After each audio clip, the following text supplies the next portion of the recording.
This is John Bailey, the epic voice of Honest Trailers, and you're listening to the Five-ish Fangirls podcast. It's a Fangirls podcast with five-ish people. The tangents and squee will continue. Squee.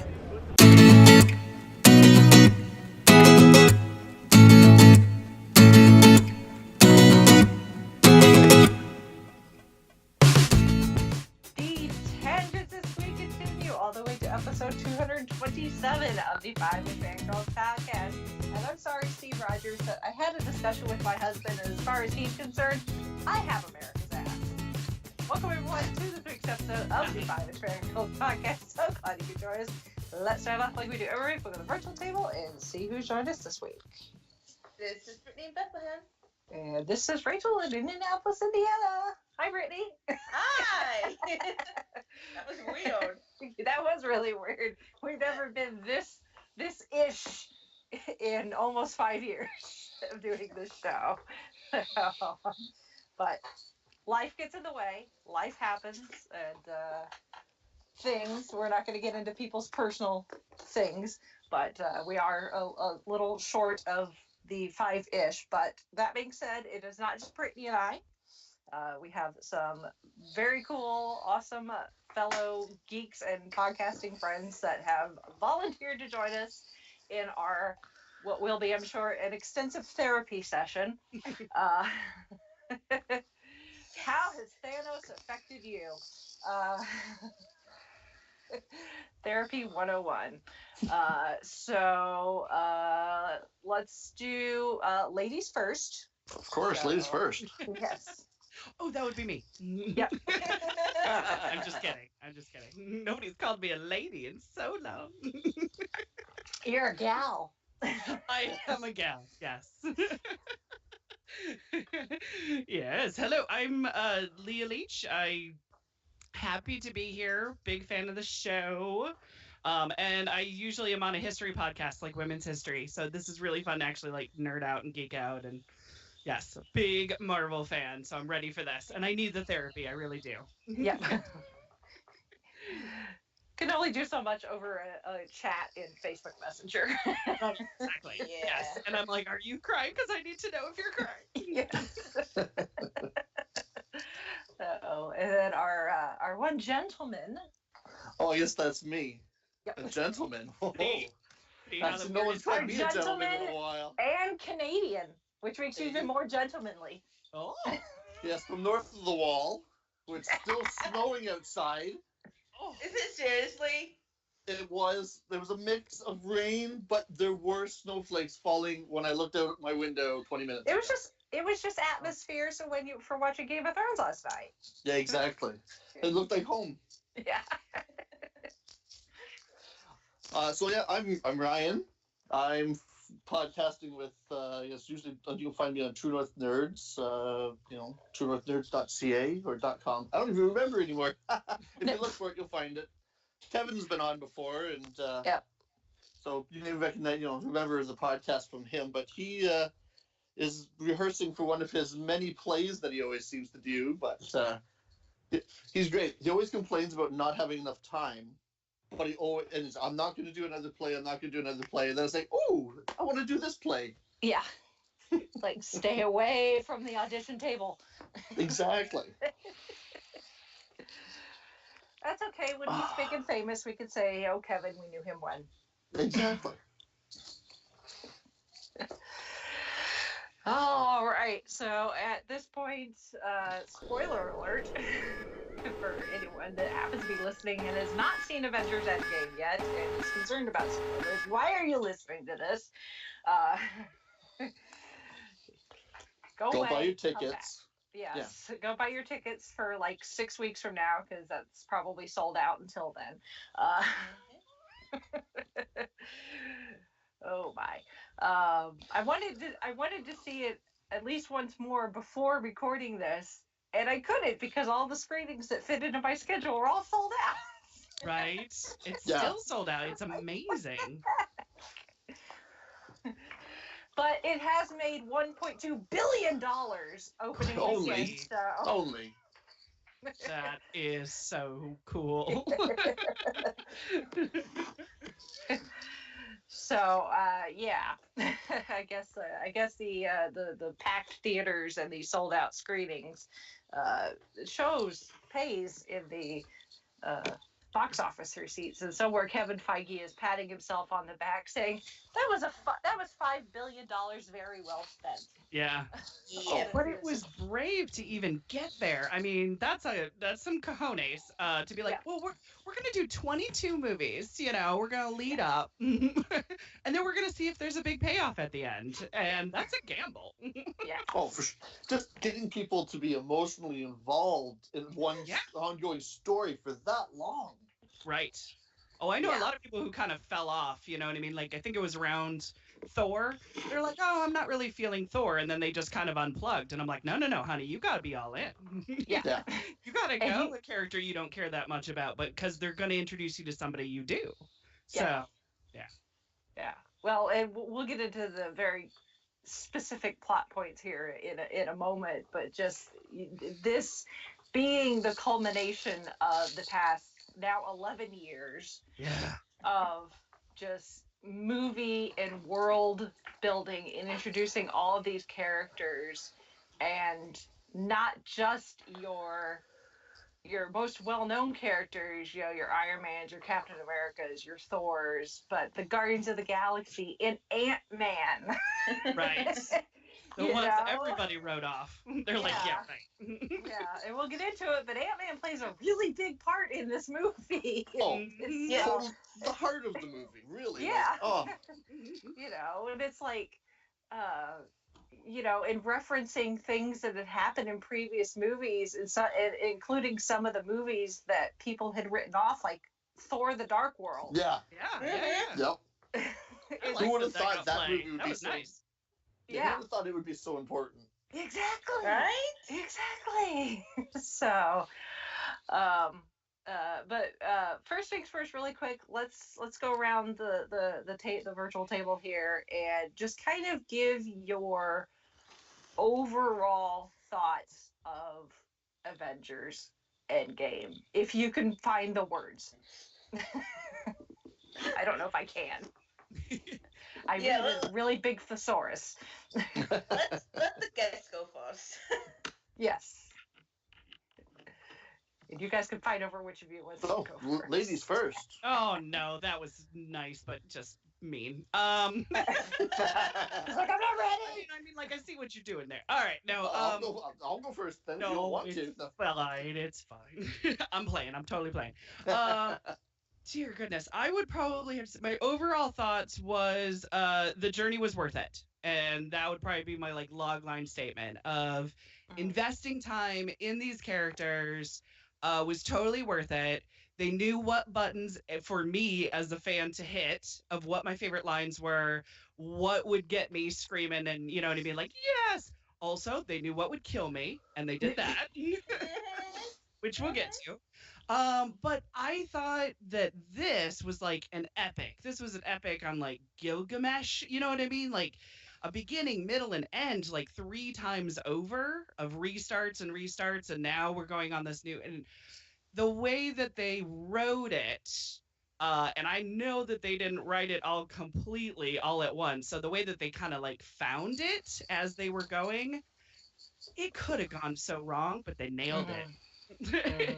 So many times they could have dropped the ball somewhere, but they didn't. So I'm super happy. Hit all the right buttons, ticked all the right boxes, whatever the other phrases are. That's my overall. I totally agree with you on everything you just said. It's it had all the holy shit moments. It made me cry. I'm like multiple times sticking my my finger under my 3D glasses to wipe away a tear or two. It's like, and there were good tears, sad tears. I can't believe I'm seeing this tears. I don't know if there was anything else I would have wanted to see in this movie that they didn't show us or didn't put in here in a lead up to what are they going to show us in this movie. I want to see it again. I can't wait to see it again. Yeah. I haven't seen it again, but I don't know what to say. What can you say? Yeah. without getting into all the details of all the things that I loved about it. But yeah, it was great. Next. I, you guys said almost everything I was going to say. That's why it sucks to go first, and it's good to go first at the same time. Without getting into the details, it's like, I've been a fan since pretty much the beginning. And I honestly had no idea it was going to become this big thing, especially in my life. I'm like, and the way how they ended this part, just like you said, the journey was definitely worth it, and I don't know. It's a hard one. Go to thesaurus.com and be like, I need words for amazing and awesome and shocking.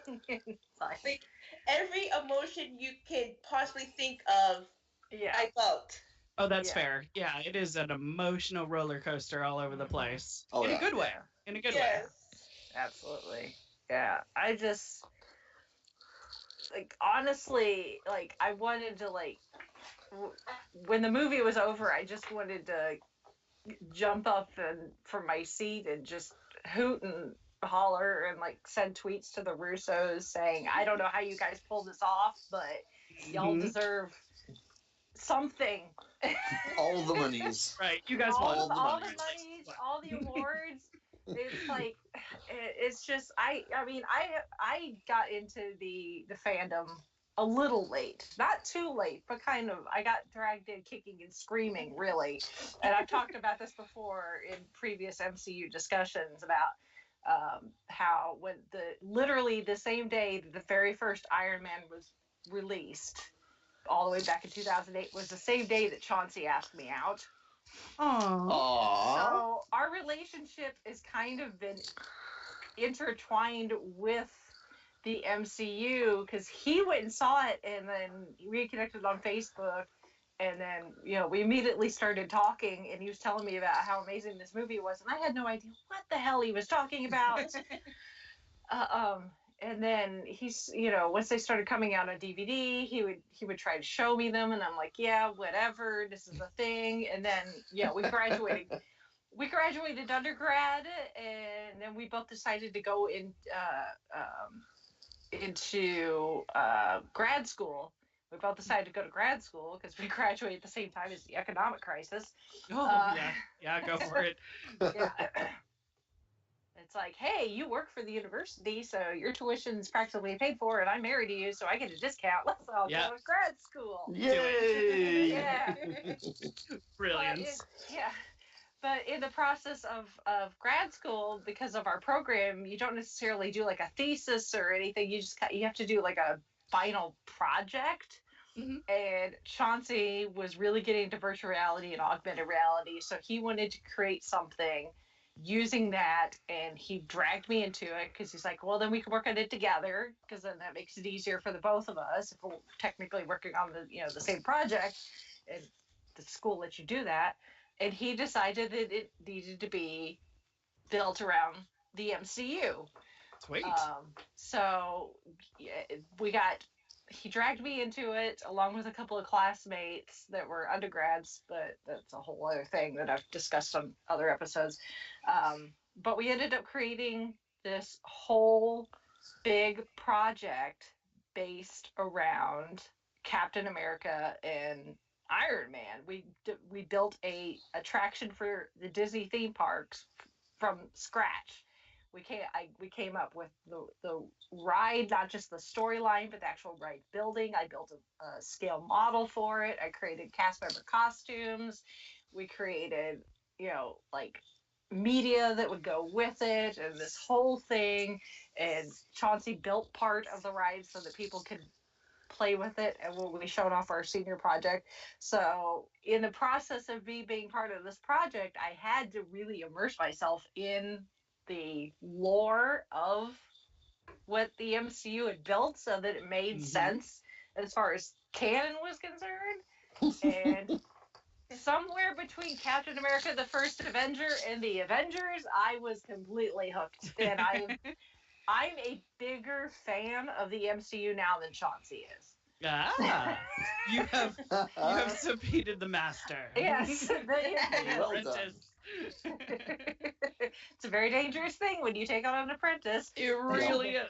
But this is Yeah. So to see this culmination of all of these movies and all of these stories and all this canon and this plot and trying to keep it all straight in all of these characters. And I mean, we said this when we did our review of Infinity War. On paper, this should not work. it shouldn't. No. All of these characters, It breaks all these different every film rule. locations. Yeah, it does. And this even more should not work. But it does. It's 3 hours. I mean, the movie, they're not kidding. When they say the runtime's 3 hours, it is 3 hours. Yep. But it is stuffed full of just so much plot and character and wrapping up loose ends from previous movies and potentially laying groundwork for going forward into the next phase. But I was able to keep track. I understood what was happening the entire time. I was able to keep track of what was going on, even though I did not know where we were going. Mm-hmm. And how this was all going to play out. It kept my attention, and I had no problem following for the entire 3 hours. And that's magical, because that's Yes. very, very hard to do. I come from a filmmaking background. So for 10 years, I was an independent filmmaker. So my goodness, seeing what they do on such an epic scale, I'm a little always kind of like behind the curtain. You know what I mean? Like, okay, no, seriously, no, that's a cool shot, but how'd you do it? You know what I mean? Mhm. But there's some magic that they were pulling, and I'm like, I don't even know. There's just no. That's above my pay grade. I can't wait to see like the behind the scenes specials on a DVD and Blu-ray. Can't wait to see like all the Yeah. A lot of it's going to be just on green screen. It's going to be a lot of them just screwing True. around on green screen, going, I don't know what's going on. I mean, I saw a Jimmy Fallon interview with Brie Larson. There we go. Today, going, she filmed Endgame before they had a script for Captain Marvel. Yeah. So So she she didn't even know her had no character. idea. Yeah. So I'm like, Yeah. okay, that's Nuts. insane. But sure, I mean, do what you got to do. It'll be really interesting too to find out what was reused footage just from a different angle from the other movies versus did they reshoot that? Like the whole Natalie Portman, was she actually on set shooting that, or is that just unused footage? From what I've heard, yes. Oh, really? That Yeah. they refilmed. I think a lot of it they had to, because there's some desperate camera angles. If not, it's computer generated Well, exactly. previs. Mhm. Yeah. And then it looks And even really, if it was really good. B-roll, like it could have been leftover crap they didn't use. They were just inserting Rocket, who's a digital character. Yeah. It might be all of the above. Yeah. That would be my guess. I imagine something like this. They took every tool at their disposal Mhm. and was like, we're going to do this, and we're going to do this, and this, and this, and this, and we're going to do some things we've never done before. And That's also why the credits are like 8 minutes long. There's a Exactly. lot of people. exactly. Yeah. But I waited through all of that. Me too. Like a Which good you have. fan. You do. You do. Mhm. You stay regardless of what Doesn't you matter may what have my heard. letters tell me. Yeah. Exactly. You stay. Always. I was bad. I didn't stay. Had you already heard there was nothing? There was no end credits? Yeah, I was Okay. there with You Kevin missed and the Brent, thing. who had There's both still already. a thing. Yes, there's a thing, and it's a hammer on an anvil. That's it's like a s- thro- it's a thing though. We'll get to that. We'll get to that. Why that's a We'll thing. get to that thing. It's a thing for a number of reasons that I think a lot of people don't realize. So, but we'll get to that as we get into the plot. So I guess let's start getting into the actual plot. And I have no idea how we should go about this. Oh, man. I don't know All if over we the should- place. I don't know if we should try to do this like chronologically or by character, or I think we're just probably just gonna bounce around more than likely. 'Cause, Yeah. I mean, Yeah. Because it even overlaps. I Yeah. mean, I guess if you really want to break this down, the movie does kind it. You probably have to squint a little and turn your head a little sideways. I guess technically it does have the traditional 3 act structure ish. Yeah. It does twice, actually. But it's Yeah. not in even chunks. Like if you really wanted to like to break the movie down into like 3 chunks, you have like what we get like from the snap to the first time jump, which is 3 weeks.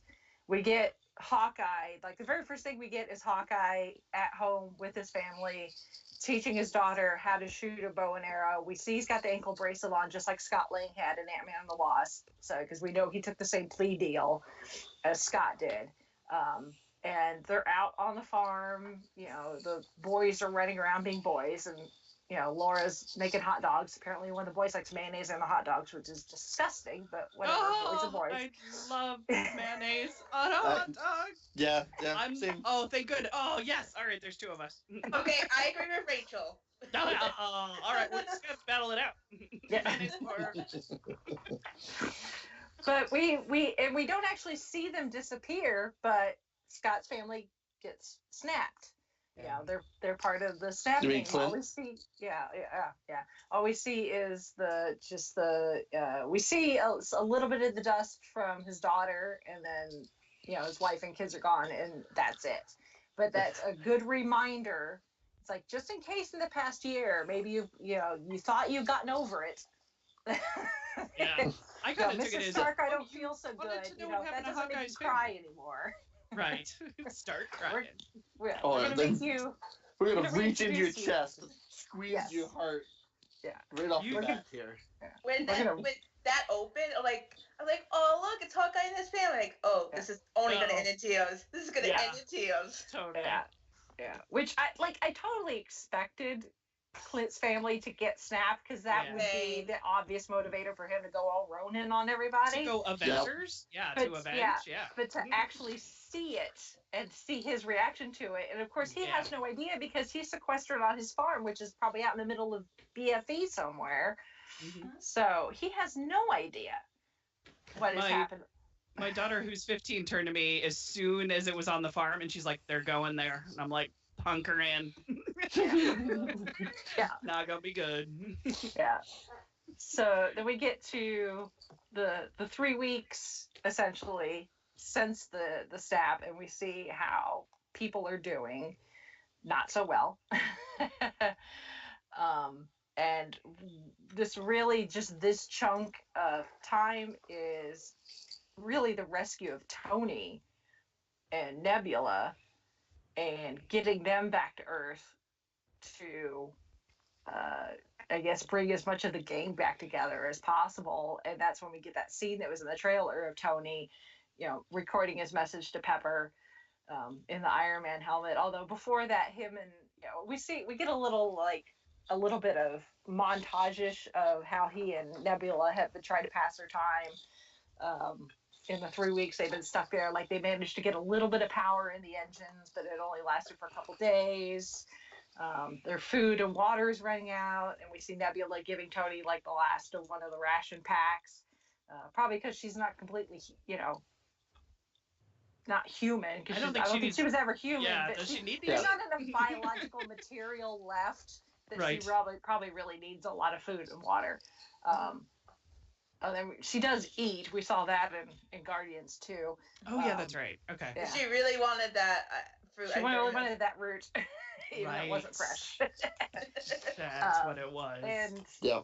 I'm assuming they probably, because that's such a little amount of screen time, that was probably done CGI. I don't think Robert Downey Jr. pulled, a Brad Pitt or some of the other Christian Bale and lost a ton of weight. That was probably all done CGI. They have gotten much better at that. Yeah, So that would be my guess too. That was Oh, yeah. really hard to look and see Tony Stark look so emaciated. Yeah. Oh well, I'm used to Yeah. Robert Downey Jr. when he was hooked on drugs. So I've seen him like that. And that was the first thing I thought of is, honey, I don't like this look. Yeah. Yeah. Yeah. It just, it was really, it broke my heart to see him like that. And I think to nobody's surprise, because I fully expected it, but Carol, Captain Marvel, is the one that Yes. saves him.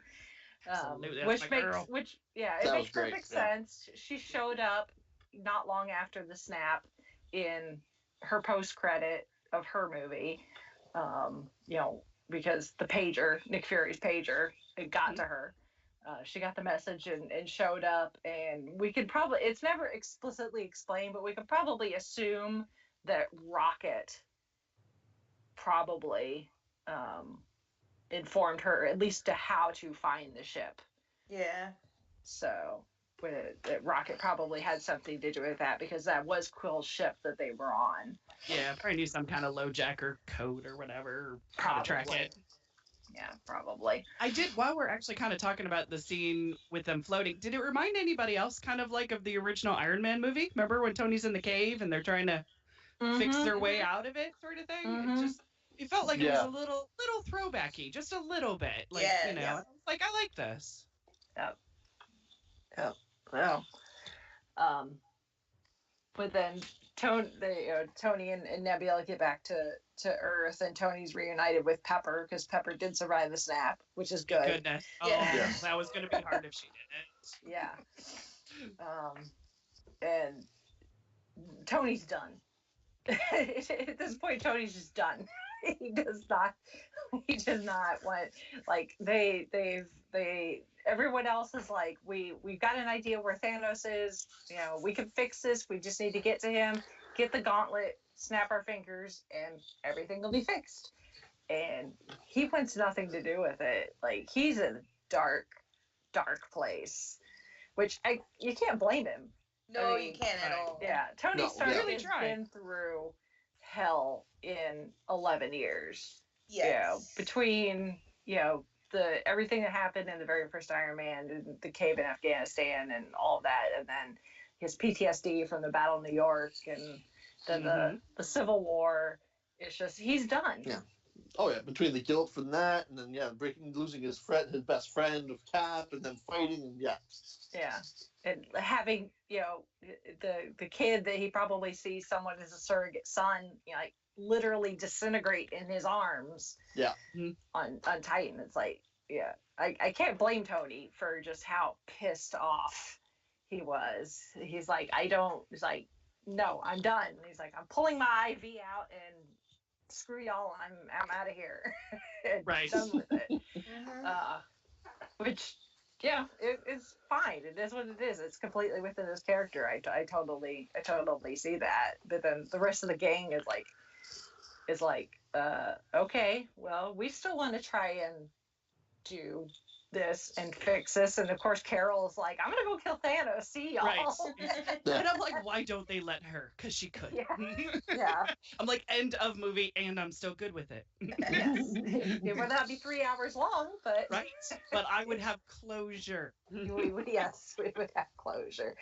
So yeah, and you know, they do what explanation they do give makes complete sense. Once we get the 5-year time jump, but we'll get to that, of their use or lack of use, depending on how you want to look at it, of Captain Marvel. But at least as far as the Thanos that did the snap in Infinity War, we do get closure. Ish. I wouldn't say I'm satisfied. Yeah. But yeah, sure. because they end up going to where Thanos, you know, his garden retreat farm thing, and yeah, we see how Carol is, how powerful she is compared to Thanos. Although at this point, this Thanos is damaged. Yeah, he's hurt. He was already hurt before he used the gauntlet a second time. You know, his arm had been damaged. and we can see now that he's even more damaged. He's limping. His arm is just, just completely like overcooked beef. And so it really, I don't know if that's necessarily a fair comparison to how strong Carol is to Thanos because he's injured. And then you throw everybody else, or almost everybody else, on top. And it's so funny because in the spaceship going up to the jump point, which we know now there's a jump point right outside of the atmosphere of Earth because we saw that in Captain Marvel. So thank you. Yep. Yeah. Established. Established. Rocket's like, raise your hands if you've never been into space. What was it? Don't throw up in my ship? Yeah, he's like, Yeah. don't throw him in my ship. But they surround him. They cut off his arm. They got the gauntlet. There's no stones with the gauntlet because he used the gauntlet a second time. He used the stones to destroy the stones. Right. Yeah. So It makes sense, I guess. yeah, I mean, like, well, yeah. I was like, we're only like 20 minutes into the movie, so yeah, I guess there's got to be a road bump. Right. That would be a major one. yep. And then Thor goes and makes sure he actually aimed for the head this time. So Yeah.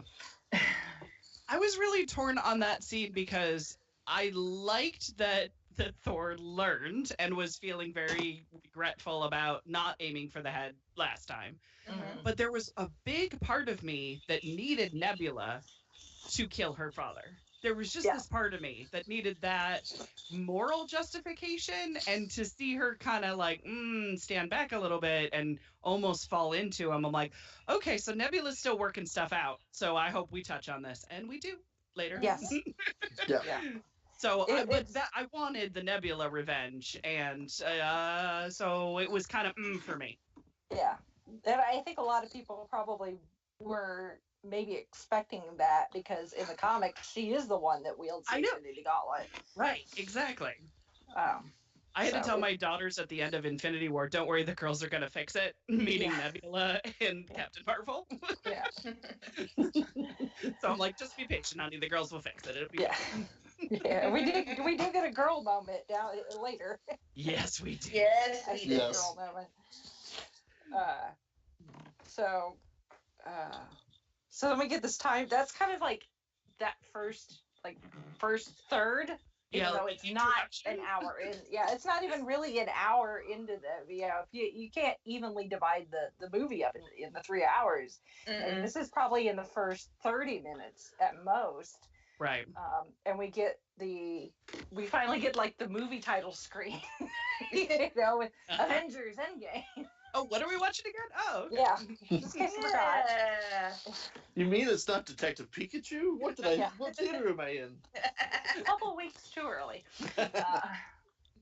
Timey-wimey, wibbly-wobbly. It's like, wait, where's Chucky? I thought this was Child's Play. Whole other movie. So then we get this time jump, 5 years, and we really get to see like how the world has adjusted to what they're calling the decimation, which is really or something. Yeah. Officially, it's called the decimation. Oh, okay. Is what they're calling it. I like the snappening much better. Yeah. Snappening. Very nice. Decimation just is a bit too dark, I think. I don't know. Right. I'm trying to make it not, find some brevity, I guess, in this entire thing. Yeah, calling them dusted. We're like the dusted, or they got dusted. I don't know where we got that from. Yeah. Well, it looks like dust. It's like start playing Kansas in the background. Dust yeah. All they are is dust in the wind. Oh. Yeah. Yeah. Oh, freaking too soon. Too soon. Yeah. It's been a year. It's still too soon. Still too soon. They fixed it, and it's still too soon. Yeah. It's still triggering, and in the true sense of the word. So we see kind of they're in need, like the Avengers, what's left, they're still like in New York area for the most part. Natasha is still at HQ with the building the compound they made in upstate New York, and she's kind of trying to keep tabs of what's happening, at least on Earth. She's like Fury almost at this point. Yeah, she's kind of That's what I taking was a Nick gonna say. Fury type Yeah. of It role was to it. cool, but she's not happy about it, and nobody really wants that job at this point. Yeah. But she needs something to do. That's just her personality. She can't just sit. She's a good person for the job because she can try to separate the emotion from it, from the get stuff done from it. Yeah. So she was the best one for it. I mean, even Cap was probably not the good one for it. Yeah. No. Cap's so Cap is leader. Cap is at like group therapy sessions, with other people trying to talk it out, and people just trying to, we got one guy that's gone on his first date since the snapping, and Which was one of the one Russo brothers. That was Joe It Russo. was the cameo, yeah. Yeah. And then actually one of the other people in the group, there's an older gentleman that's like kind of bald. He's actually the guy that created Thanos. Oh, nice. Yeah, in the I comics. didn't know that. Beautiful tribute. Yeah. So, it's Steve, of course, Steve is Steve, always the optimist, no matter what. I love him God for it. love him. Yeah. Trying to help, the fellow people that are left behind. And at this point, Natasha's hair's grown out, and Carol's got a haircut, which Rocket points out. He's like, "What are you gonna do? Get another haircut?" They didn't know how it was going to look in the Captain Marvel movie. Yes. Fights on haircuts. Yeah.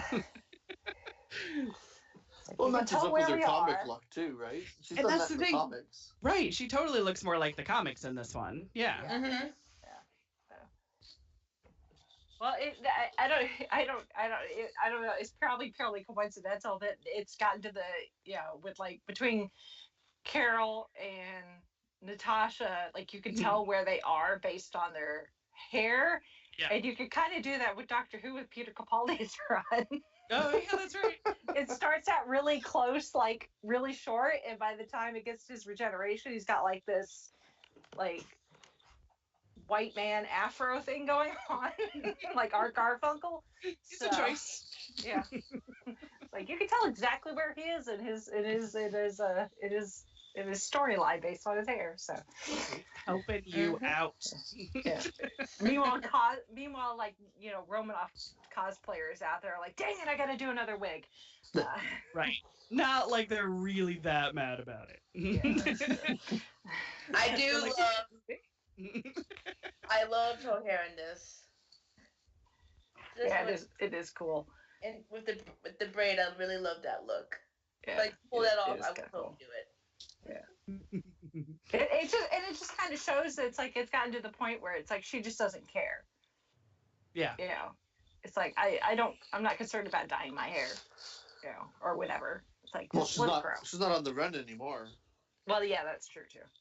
Yeah. Who are you gonna run from? And then Your we get demons at this point, your own self. Yeah. yeah, really. And we get the comment from Carol about the fact that because she needs to leave and go do her thing, and Rocket makes this comment about, well, you can get another haircut, and she's like, for your information, there are thousands of other planets that were affected by this too, and they don't have you. Mm-hmm. Which is a really good point, because like we're so Earth focused. Right. And it's not like Thanos said he was going to eliminate 50% of all life on Earth. He said the universe. So, yeah, there are innumerable other planets within this universe that lost half of all living creatures. And wouldn't even know why. Yeah, and they had no idea why, and they don't have the Avengers to go and try and help them pick up the pieces. So Carol is kind of being, solo Avenger for the rest of the universe. Which, I mean, she's got experience going from different planets, so it makes sense. And she can go faster than like the Guardians could. Yeah, Mm-hmm. yeah, and she can travel really fast. Right. But it still feels like their strongest person when on Yeah. a walkabout for a while. Yeah, Yeah. yeah, And I'm like, I don't like this, but she needs to show up right when we need her to show up. So exactly. Yeah. We'll get to that. So, and then we get Natasha and Rhodey talking about Clint, because Clint's leaving a trail of bodies wherever he goes. Thankfully, he's killing all like drug cartels and bad guys, but still, he's essentially doing what Natasha used to do before she got roped into Shield, I guess, kind of in a way. mercenary sort of thing, yeah. Yeah, Mm-hmm. yeah. So, but then we get the rat that essentially saves the entire universe. Yeah. So Talk about hot that. at 14,605 futures Doctor Strange saw, and the one that he knew worked was the one where a rat walks across the control panel in Scott Lang's van. Right. That's Now- a gamble. I have to ask, how does the van get from the roof to a storage unit with his name on it? I guess they had to tow it, or it's like an impound lot or something, and It's it's like the And I property assume of- they probably ran the plates to see who it was registered to. But it wouldn't end up in a full storage unit if that was the case. It would just be in a wrecking yard somewhere. Yeah, unless some kind of police compound. you would think. unless they got it and ran the plates and they contacted Cassie. Maybe. But That somebody she would have been that- really young at the time, so they're not going to give her father's van to a little kid. Yeah, her mother, or maybe one of the other guys from the company that didn't get snapped, because we never saw them. Yeah, so we don't know what happened to Luis and Oh, well, one thing to remember rest is of the crew. the stepfather is a police officer. So Yeah. if Yeah. it's we've got a That's a true. vehicle on a roof, it's registered to this person. At least there's that connection there of just put it in a police impound lot. I know who that is. Yep, that's true. You Yeah, know, there's Yeah, Yeah. I hadn't thought you of got it. some gray area, and I might be jumping to every conclusion, but we are in a time travel movie in a second. Exactly. Like, those are good conclusions to jump to. I can totally You can buy agree with with that. I those. could buy I'm on the board. rat turned it on, but I Yeah. could buy with how the car got there. Yeah. Headcanon accepted. Right. Challenge me. We'll take it. Yeah, and then the rat, which Right. the rat that saved the universe. I kept seeing that come up on social media. It's like people are like, "You do realize the universe was saved by a rat?" And I'm like, Pretty "What much. are they talking about?" Oh wait, yes, the van. Do we Like, forgive what? them for the plague now? Is that's their intention? They have given us the plague, but you also saved the universe. Thank you. Ratatouille, you are now fine. Yeah, I love how Scott just gets shot out and just like, lands in a pile of just junk. Classy. Yeah. Like, where am I? He's got his little wagon full of things. Like, because he has no idea. He has no idea what's happened. He's been gone for 5 years. As far as he was concerned, it was 5 hours. Right. Mm-hmm. But it's been 5 years. Eventually, he does get reunited with Cassie, and of course, she's grown up, which we expected. If you paid attention to the casting news, that they were looking for an older Cassie. Still we knew they were second doing cry moment for me, though. I mean, Yeah. I was still like, oh my god. When he's looking through the names of the Uh-huh. vanished at that monument, it's just like, oh my god. Yeah. Just pulling on them. You can just feel my heart just like, come on. No. Yeah. Mhm. I'm just sitting there with my daughters going, I can't take it, and I don't think they can, so she Yeah. better be okay. Yeah. Mm-hmm. He's like, I mean, obviously he's very confused. He's in a panic. He has no idea what's going on, but still, it's like he kept like bouncing from like monument to monument to monument. I'm like, Scott, they're in alphabetical order by last name. Well, he's not the smartest. Tech. He went from like D to like M, and I'm like, Scott, Yeah. the alphabet. Yeah. Suspense and stupidity. Like, I understand brain does not fire on all cylinders when you're panicked, but I would hope But the alphabet still rudimentary works. things like the alphabet would still fit. Yeah, true. Like, I mean, you were I don't know. Sometimes I've had to say the alphabet in my head. Right. We've all been there. Right. How do I spell my own name again? Yeah, maybe the stones weren't marked clearly. Like they didn't say, you know, this stone is A to B, or this one's, you know, E to G, or so he had to jump around to see at least. Oh no, this is the wrong letter. Oh, wrong letter. Oh, Yeah. there's my name. There could Oops. be. And I also was thinking he was also probably looking for his ex-wife, but she would have had a different last name. What? Yeah, since she's remarried. Yeah. Yeah. And I Must couldn't be. remember what that was. Yeah. No. Same. That's a good point. I did not think of that.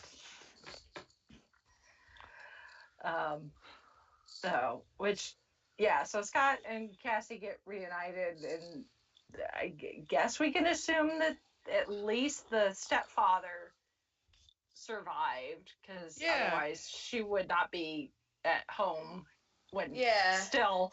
Yeah, I don't think they would have left a little kid, you know, by herself for 5 years. I would think. But then he leaves, which I'm sure was hard for him, and somehow, even after sitting in that impound lot for 5 years, he's able to drive that van from San Francisco all the way to upstate New York. You know, some vans are quality, and that is upstanding quality of a van. Yep. Apparently. Yeah. And we get the cared for machine. That ugly brown van will survive anything. yeah. It's a cockroach of automobiles. Yeah.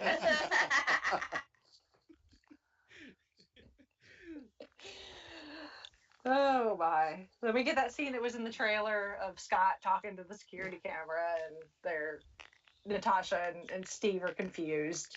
Like, is this old footage? I'm like, no, this is live.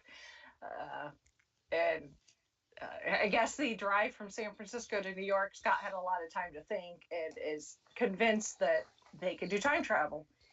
And that's what kickstarts like this. This is like the big chunk of that 3-act structure is the whole time This is travel. the time heist. The time heist. Time heist. Yeah.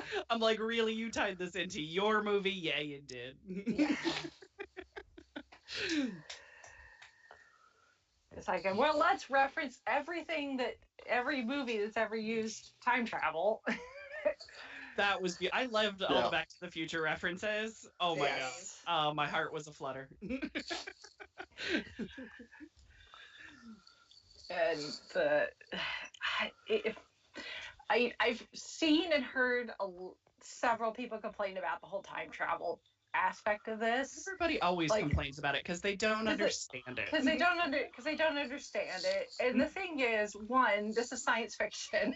Correct. Yeah. Thank you. You don't need to understand it. Sit back, time relax. travel is not a thing we can actually do, as far as we know. Right. When do we need it? It's irrelevant. Sorry. Anyway. Yes.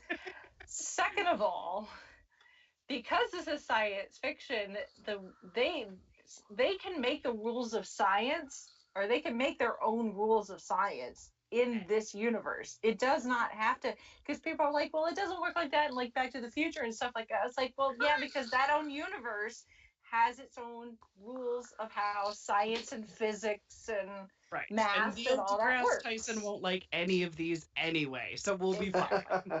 Exactly. He's going to complain, and we're all And you going know to you've done a good job. Yeah. Go sit down. We don't want you here if you're going to complain. Exactly. Just tell them, you got turned to dust, so you're not here right now. Right. Yeah. Yeah, if somebody is arguing, about time travel, it's like, there were people that turned to dust. Yeah. So, what part are we arguing about again? Yeah. What part of the scientific method are we reality. arguing over? Yeah. So where Einstein is going, yeah, sure, why not? Right. And of course, I mean, me, who's a big Doctor Who fan, to me, it makes perfect sense. Oh yeah. Yeah. Their same. explanation on how time travel works, it makes perfect sense. I mean, you don't ask me to try to do the math because I ain't happening, but the layman's way that it was broken down, not so much the way that Bruce tried to explain it, where he was like, "You're if you go to the past, your future is still your future." Right. It also becomes your past type of thing. But when they go back to the Battle of New York and he's talking with the Ancient One, Yeah, they illustrate it with the ex- timelines. that made perfect sense. It Yeah. makes absolutely perfect sense. And when Tony is trying to figure it out, the different models on his like holographic table, the model that works is essentially a loop inverted on itself. Yeah. So, I can't remember what that thing's called. Yeah, exactly. Yeah, I forget exactly what he We used called to make it, but- those, yeah, where you twist the paper and then tie it together. Something strip. It starts with Mobius an M. strip. Mobius strip. Yeah, That's it's a it. Mobius strap. Yeah, there we go. Yep. Yeah. So I'm like, yay, kid's toy. I got this. Yeah, yeah. So if you apply that logic, physics, whatever you want to call it, to it, it makes perfect sense. Story element. Yeah. As far as the science and everything in this universe, sure, why not? That'll work. I'm just like, okay, yeah, I've seen enough time travel that I totally can get on board with this. So. Exactly. As long as nobody's fallen in love with anybody's mom again, I'm all right. Yeah, exactly. Their own mother, I guess I should be specific. Their own mother. Yeah. Their mothers are involved, but thankfully right. There's nobody running around in their underwear, as far as we know. So. Yeah. So yeah, but it takes some tweaking, because at first Tony wants nothing to do with it. We finally get to see what Tony's been up to 5 years later. He and Pepper finally got married, which I thought we were going to see because of something that Gwyneth Paltrow said at the premiere last week. And I'll explain that in further when we get to the end of the movie. So I thought we were going to see Pepper and Tony's wedding in this movie, and we didn't. But they've gotten married, and they have their kid. It's not a boy, it's a girl, but they still name her Morgan H. Stark, which Holly and I were thinking of, like, H for Howard. I would Maybe think so. A nod to Tony's father there. Yeah. So, and she's a little firecracker, isn't she? Well, she's a Stark. Well, yeah. Exactly. She's got Tony Stark and Pepper Potts as her parents. She's not going to be any shrinking violet. No. Correct. That's some good genetics right there. Yeah. Mm-hmm. She's adorable. But yeah, the team, at least some of the team, comes to him and try to convince him that, if they can go back in time and get the stones, that they can fix it. And Tony wants nothing to do with it. He's like, I've got my life, I've got my kid, I've got everything I want. That was a very good conflict moment. I liked that. Mm-hmm. Yeah. Same. Yeah. And then, because we know from Infinity War, Doctor Strange said this. This only it only works really if Tony's there.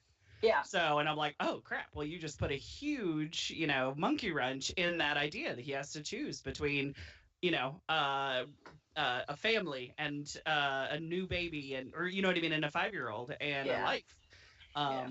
And going back to one of the worst days ever. So it's like, ooh, that's a tough call.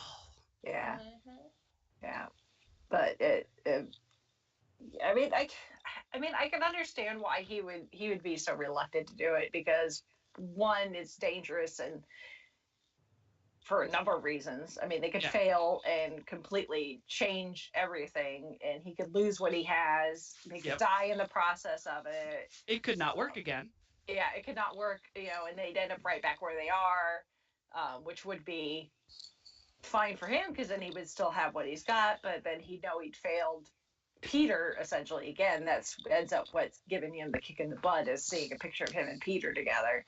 You know, it's like he's got his happy ending, but it's like, you know, someone like Peter Parker who is just a teenager and had potentially, you know, if they could fix it, have his whole future ahead of him. And but also he wasn't totally stopping because he was still working on it.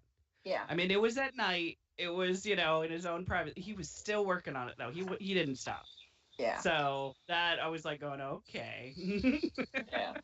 Well, and the conversation that he and Pepper have is just, you know, God love Pepper Potts. Yes. She has put up with so much, and she's the wife of the century, I think. Yeah, for putting up with everything that she's put up with, and she can just see that, you know, it's like if I tell him to let it go, he'll let it go, right? And we could go on with the rest of our life, but at the same time, she knows that he can never truly let it go. Yeah. So, and I would probably assume that he told her, you know, what exactly happened on Titan and the fact that Strange gave up the Time Stone for him.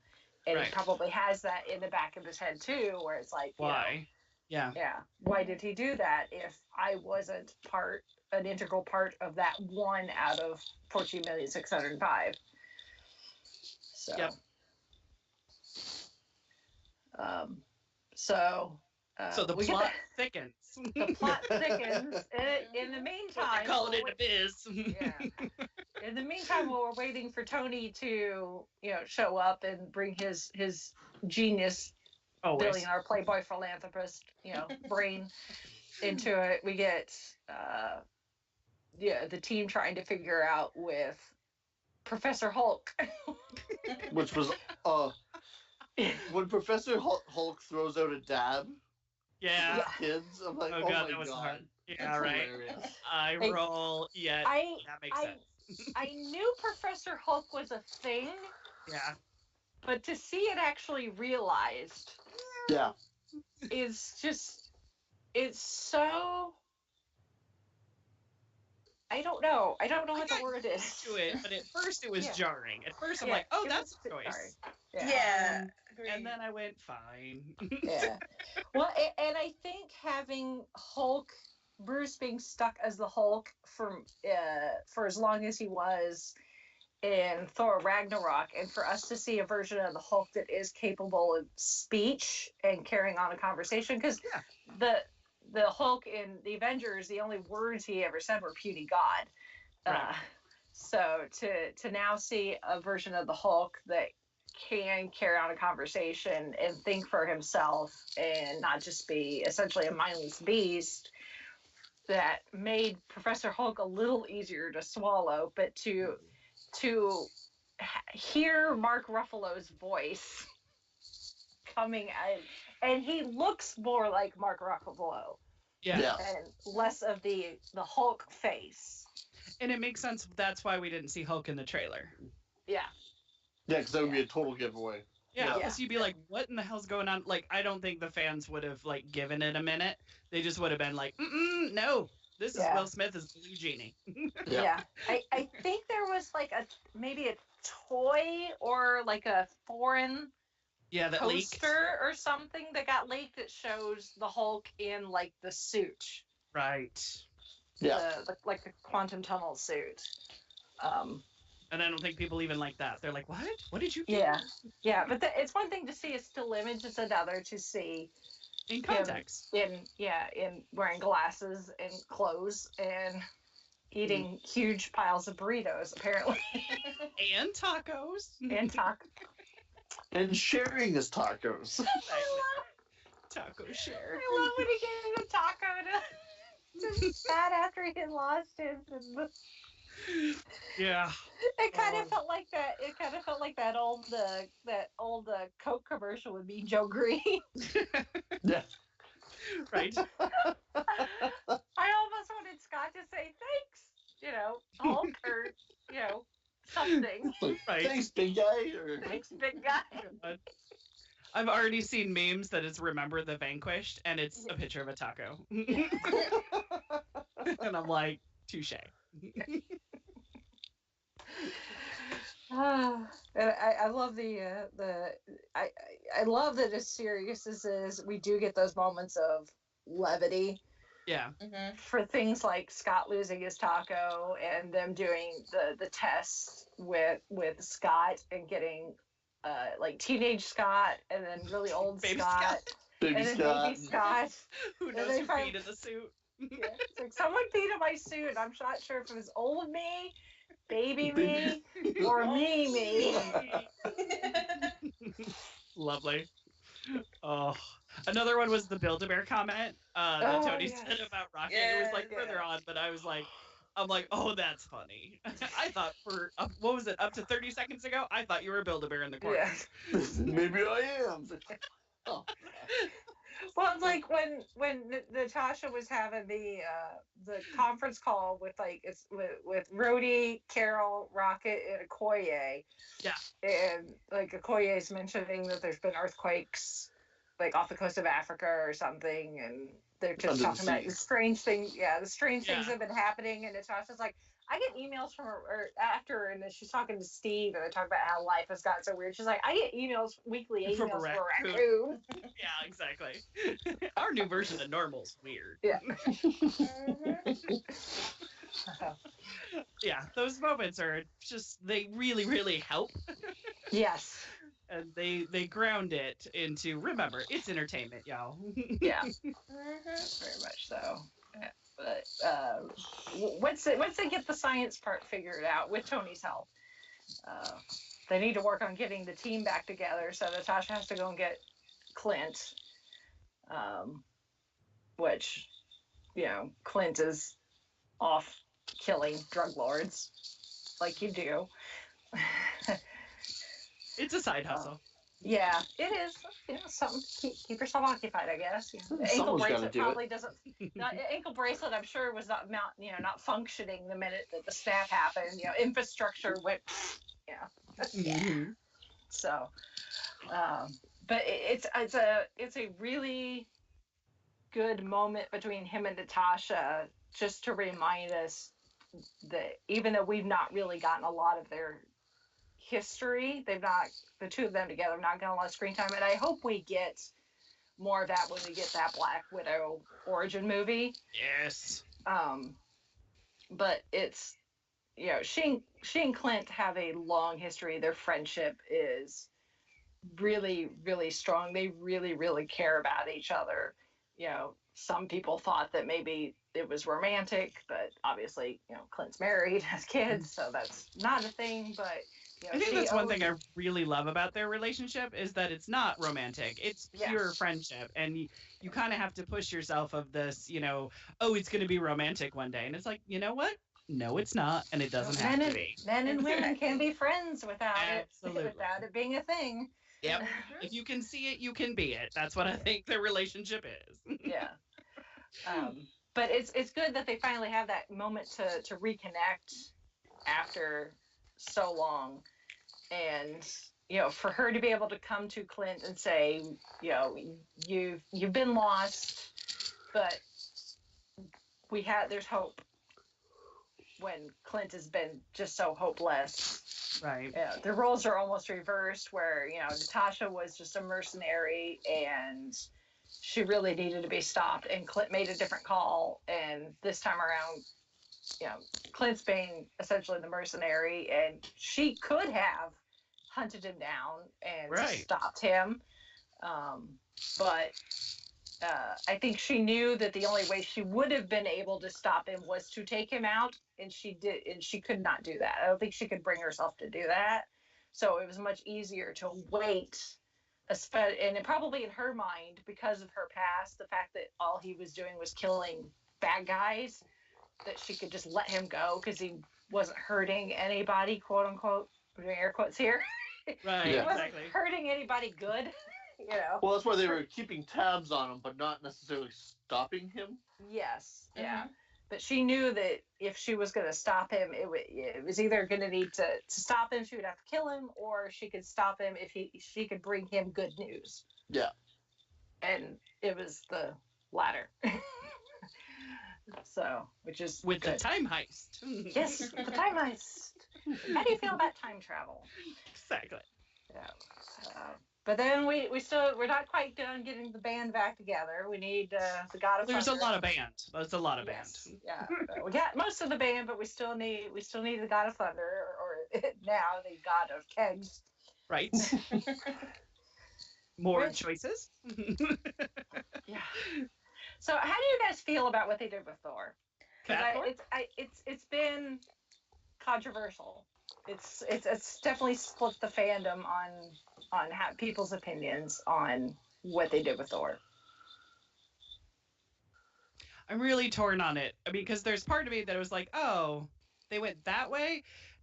I think what it is because he has PSTD. He's feeling regretful, basically. He's feeling like he made the wrong call, and when he tried to redeem himself at the top of this movie, he didn't get the catharsis that he got, so he decided to drink and game his life away. Where Tony's arc with his I didn't do enough not worthiness was completely different, and it had a little bit more, I don't know, class, grounding, respect for somebody dealing with guilt and loss. So there's part of that, but then there's also part of it where somebody went, you know what? Chris Hemsworth is freaking funny, and we're just going to keep giving him funny things because people like him being funny. What do you want to do, Chris? And I just have this in my head. I want to be fat and a gamer. And I'm like, these are choices. And so I don't know whose idea it was, but I'm torn on it because I think it could have been better, but we got what we got. We got Lebowski. Yeah. Yeah. Sure. Like, the fact that he became secluded and lost himself in the kegs. Yeah, that makes sense. Surprising. Like, right. Think about it. He lost his home world. Yep. He lost his father. He lost his brother. Then he lost, in that fight, he's had nothing but losses. Yeah. Mm-hmm. And when he tried to get a win, when he cut Thanos' head off, it was not a real win. And so there was, it's like for someone who's a god and always comes out as the winner and does the right thing, and there's no way he couldn't fix this. So he has no coping mechanisms to deal with that. So he hung out, ate pizza, and watched his friends play Fortnite and threatened children on the internet. Right. These are choices for the God of Thunder. Now, the way they played off his PTSD is, for laughs. It's like, okay, yeah, you can make the argument against it, and maybe that wasn't the best choice, but it's a movie with time travel. Right. Yeah. I'm right there in the middle. Yeah. Yeah. Well, and I'm kind of with you, Leah, where I'm kind of torn, but I think I lean more to I'm okay with it, just because I think it's a good way for them to show a spectrum of how people deal coping, with it. and Yeah, how true. people deal with traumatic events. Right. Somebody had to go like off the rails ridiculous. Okay. Yeah. Yeah. It's like, and we've had, we had Tony Stark with his PTSD, in the third Iron Man movie, and we saw him unable to sleep and plagued with nightmares and getting triggered and having panic attacks and that sort of thing. We've even had it with Cap to a certain extent too. We've seen Cap have to deal with, the loss of 70 years. Yeah, I'm with you. Yeah. And then we've got, like Natasha has kind of just thrown herself into kind of that Nick Fury role. Work. Work, doing her thing. Tony at this point has, he has secluded himself too, but it's with somebody that he loves, and he's got a child, and he's got, something to focus on, something to live for, because he does have that family, that support. So the fact that, someone would, it's a legit thing that there are people that self-medicate themselves, with alcohol and drugs and food. Right. Food Oh, is I the way resemble that people- remark probably yeah. 70% of the time. Yeah, people will self-medicate themselves with food, and because of Thor and who he is, because he essentially is a god. He's a demigod. He's 3,000 years or 1,500 years old, I think is what he said when he's talking to Rocket in Infinity War. He's like, I'm 1,500 years old. I've killed twice as many people as that, or something like that. So he's he's been around for a long, long time. Lots of centuries old. His entire life, he's because of his godlike status. He's handsome. He's strong. Even before he got the hammer and everything, he was obviously a warrior, and could handle himself with alcohol. I mean, we saw that in Age of Ultron, with Stan Lee's cameo, where he's got the Asgardian liquor, and he's like, it's like, this is made like for the gods. Mortal men can't handle this, and he drinks it, and he's perfectly fine. So, for Thor, the embodiment of what we think of as Thor, to get to a place mentally that allows him to get to that place physically, just shows, I think, just how broken he is. And that's what I wanted it to be. It's a physical representation of his mental state. Yeah. I did feel like it was a little bit of an attack or a reaction to internet trollers, to the stereotype of gamers and geeks and fans. It had that little bit of a bite to it, where it's like, and there's where I was like, oh, I was almost there. Yeah, I could kind of see that. But it could have been, that's an interpretation, not an intent. Yeah. And now us, not totally in shape guys, have another hero we can cosplay. Yeah. Open up the cosplay universe, y'all. Yeah, really. Like, between this one and Jogging Pants Spider-Man. I could do a Lady Thor version of that. Always. Bring on the pizza box. Yeah. And the Lebowski sweater. Yes, the Lebowski. Oh my. So I mean, I can kind of see why people are complaining, but I didn't really have a problem with it, just because I'm looking at it as someone with my own mental health issues, and know how I have dealt with them right before getting the help that I actually needed. It's like, I could, if I had been in Thor's situation, I could see myself going down a similar road, possibly. So, which is, it hits maybe that's why people are complaining, because it hits too close to home. Maybe I don't know. It very much could be. You'd be like, wait, that represents me as a person and all my fears. Yeah, that really could be it. And that's fine. That's everybody dealing with their own problems in a different way. Yeah. But either way, we've got Thor, for better or worse. So we've got the team, and they've got their plan, and we're gonna go time traveling. Which is where they go once they figure out their plan, and realize that there are 3 Infinity Stones in New York in 2012, as like, duh. Right. Of course, we're all like, well, we've seen these movies. You haven't. You've just been living them. So I know something you don't know.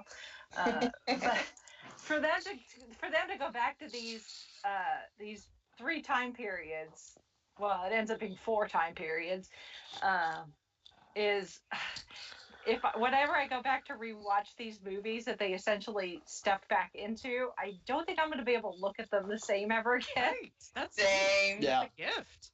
Yeah. Especially the first Avengers movie, which is my absolute favorite movie in the entire MCU. It is the one I've seen the most often. I can quote almost verbatim from beginning to end. very and this has given me a whole new perspective on the Battle of New York. hmm Oh. Especially And what that elevator scene. Oh my god, that elevator scene. Sorry, I'm probably jumping the gun there. Sorry. Yeah, no, it's like we get the Battle of New York, and essentially we've broken up into teams. So we've got Cap, Tony, and Ant-Man. Scott, and the Professor Hulk. Yep. Go back to 2012, the Battle of New York. Professor Hulk goes to the Sanctum, where we get to see Tilda Swinton as the Ancient One again, which is very cool. That was Yes. nice. Surprise. I Yeah. wasn't expecting that. Yeah, and I love the fact that she knows essentially what's going on. She's like, you're about 5 years too early for Doctor Strange. You know, Yeah, he's to over be in the here. hospital doing surgery. Yeah, it's like, just in case you forgot about the timeline. I know everything. Yeah.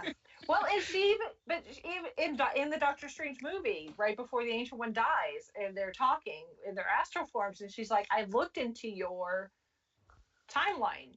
hmm To Doctor Strange, and she's like, but she only gets as far as her own death. But so she knows, Right. which is helpful.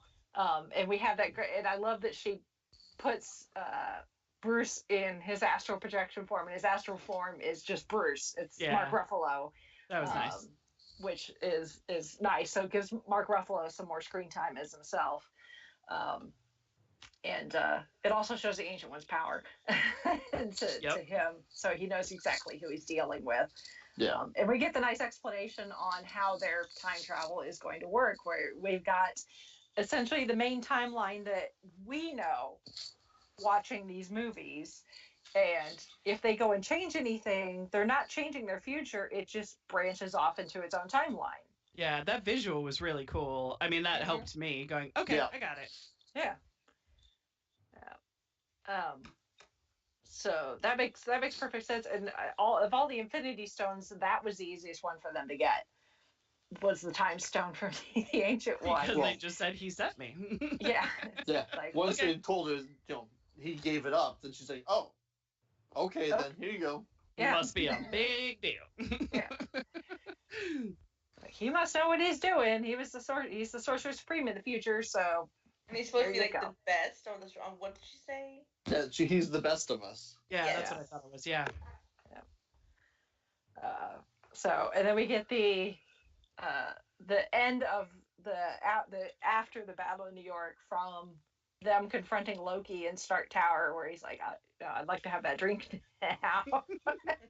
They get the Right. comments about Captain America's butt in his Yeah, it's America's ass.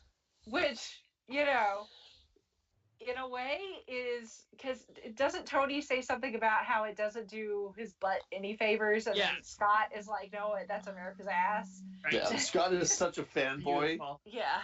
He is. Yeah. Yeah. Represents us.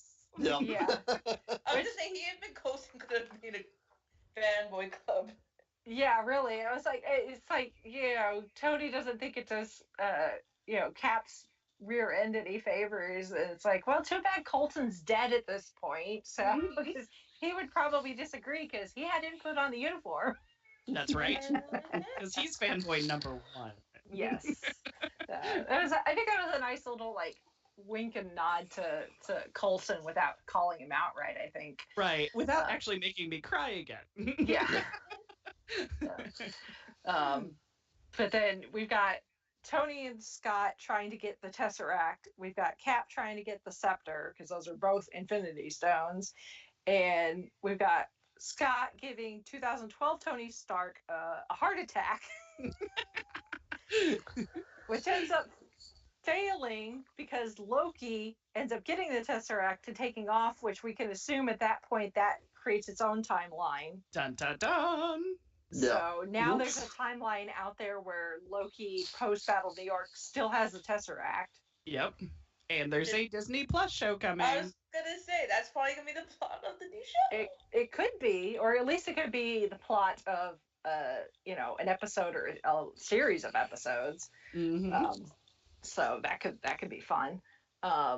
they bring back so many people. We get Alexander Pierce, Mhm. Robert. We get Robert Redford back. We get His Brock CGI looked a Lamlow. little. Did his CGI look a little weird to anybody? His hair at least looked a little wonky, like I messy. think so. He looked like his head was floating on his body. Like they green screened him and then put him on a body double. Because I'm like, oh, Robert Redford, I love you, but you was looking detached. Yeah. But I still love you, shut up. Yes. Yeah. Well, it's been what, like, how long since Winter Soldier?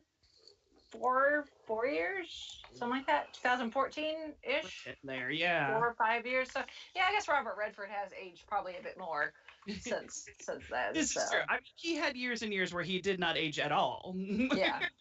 He gets to age now. Yes. 2014. Yeah. Yeah. So, and then we get Cap, who does get the scepter, with a nice nod back to Winter Soldier again, with him in the elevator. And I thought they were gonna do the elevator bit from Winter Soldier again. Yeah. Oh, yeah. I was really waiting for him to expecting go. say, before we begin, does anybody want to get off? Right. This time it was gonna be him being the the instigator. It's like interesting role reversal. Mm-hmm. Yeah, because I mean, it was him in the elevator. You had whoever it was, I think it was Rumlow, start to loosen his gun so that he could easily get it. It was like beat for beat, almost exactly the same. But then it's again another nod to the comics, where for a short run there several years ago, where Captain America. It was Evil Cap, yeah. Right, Evil Cap. So he's trying to convince Sitwell to give him the scepter, and they're like, well, we're gonna call the director on that, and he's like, that's okay, and he's like, Hail Hydra. I'm like, oh my god. Yeah. I didn't hate to hear him say the words, even though I knew he was lying. I know. I was like, oof. But it was good. I was like, oh. The smirk on his face as he was leaving the elevator, and they were all stunned behind him. Yeah. And I was just like, oh, that was great. Like, Cap's one of us? Yeah. We got How him. did we not know this? It was so good, though. Oh, my goodness. To hear those words come out of Captain America's mouth. Oof. Yeah. And then the fight with himself. Like, oh, yeah. I could do this all day. He's like, I know. Sparring with his own ego there for there's a lot of Freudian things in there. Yeah. There's a lot to unpack in that, but it was beautiful. It was so good. It was so good. Well, and I think because 2012 Cap is like, I could do this all day, and post snap Cap is like, oh, I know. And I'm sure because that Cap has seen and experienced so much since then that Right. he's still got a lot of those personality traits that Captain America has, where he tries to find the silver lining, the eternal optimist, but at the same time, he's a more realistic. So to hear himself be this way, it's like, you need to grow up, Bucko. The naive Cap who hasn't seen it yet. Yeah, like, you have no idea what kind of shit is coming down the pipeline for you. Exactly. Just you wait. The only way he gets out of it is like, Bucky's still alive. I know. That was a good trick. Yeah. Like, what? That is why know thyself is so important when you're battling with yourself, because you know how to get out of it. Exactly. And then uses the scepter to knock himself out. Yes. Oh my. And when they first get there to New York, and the Hulk needs to, the Professor Hulk needs to act more like the Hulk. Feel free to smash some things on the way. I always found it gratuitous. Yeah. He's so intellectual now. Yeah. He's like, grr. Oh, I kicked this car. Oh my. Let me flip over this motor. It's like, could you at least act like you care? He's so beyond it now. He just can't even.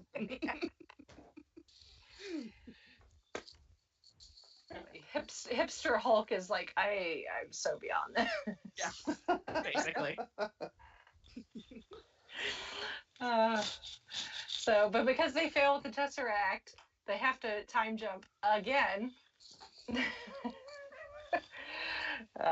Because they don't have enough PIM, because they have to use the PIM particles, because the PIM particles allow you to shrink small enough to get into the quantum realm. And they really only had enough for each person to do a round trip. So it's like, well, if we go back to 1970, we can get the Tesseract and some more PIM particles. 2-for-1 special. Well, 2-for-1 special. Isn't that a handy coincidence? Yeah. Isn't it, though? Yeah. Well, and it gives us more of the Tesseract's timeline that has been further developed since Captain Marvel. Yeah. Because we knew Howard picked it up when he was searching for Cap in the 1940s ish. Yep. Specific year is flexible. I think Post World War II. Post World War II, and had it, stuck it in storage somewhere, probably, because his focus was trying to find Steve. But eventually, he realized that was a lost cause. Founded Shield. Brought in Peggy. We get the 2 wonderful seasons of Agent Carter that we got. Yes. There's a nice cameo / Easter egg for those that bothered to watch Captain Marvel, or not Captain Marvel, Agent Carter. Oh, with Jarvis. I love that Jarvis was there. Oh, I that's great. screamed. Yeah, did you? Yeah. I was like, yay, you're the right person too. They didn't have to recast you. They actually got you. Yay. Loved it. It's like bonus points for us people that actually watched the series. Yay! No, give us another season. Oh, wait. Yeah. There's hope. There's hope for the streaming service now, Right. hopefully. Yes. So, but I did love that. I loved seeing her and Jarvis again. I love Cap kind of sneaking around, and then just that standard movie thing. I'm just gonna run into this random office to avoid detection. Oh, yeah, it's the thing I wanted to see. Yeah. Which is Peggy. And I saw the TER on the door. I'm like, it's Peggy. I know. As soon as you opened a door, I'm like, he's gonna find Peggy. Yeah. Mm-hmm. And the fact that he just stands there and stares at her, and she does not even get the sensation that she's being stared at. Right. It's like Peggy, you're a world-class spy. Is that paperwork really that engrossing? I'm not a spy, and I can feel when people are staring at me. Movie magic. I love the conversation that Tony has with his father. It was cute. Yeah. He's like, Howard Potts. Mm-hmm. He's totally walks Not out with totally walks out with the Tesseract in his briefcase. In the briefcase, which not the first time that the Tesseract has been, shoved into a case with a handle. Or not. You'd think Tony would have realized how close it was to his own birth, his own birthday, when he was giving Steve the date. You would think. Because he's like, how far along is she? It's like, dude, you know how far along she is. Right. Don't you know your own birthday? Yeah. He's To be explaining fair, it to the audience. it's Tony Stark. He probably has Peppo for that. Oh, yeah, I remember it's not birthday. He could have his own social security number. True. Probably. Probably. But I love that father-son moment, because the history of the relationship between Tony and Howard is obviously not the ideal father-son relationship. But it's what formed him, though. Yeah, that's the ironic and the hard part of it, is he had to go through that to become who he became, but he still wishes he hadn't. Yeah, makes sense. Yeah. Don't we all? Yeah. There's so much to unpack with Tony Stark. It's It's all therapeutic. Yes. It's all therapeutic, and it's an episode. It's a podcast episode all in itself, which may be happening in the future, maybe.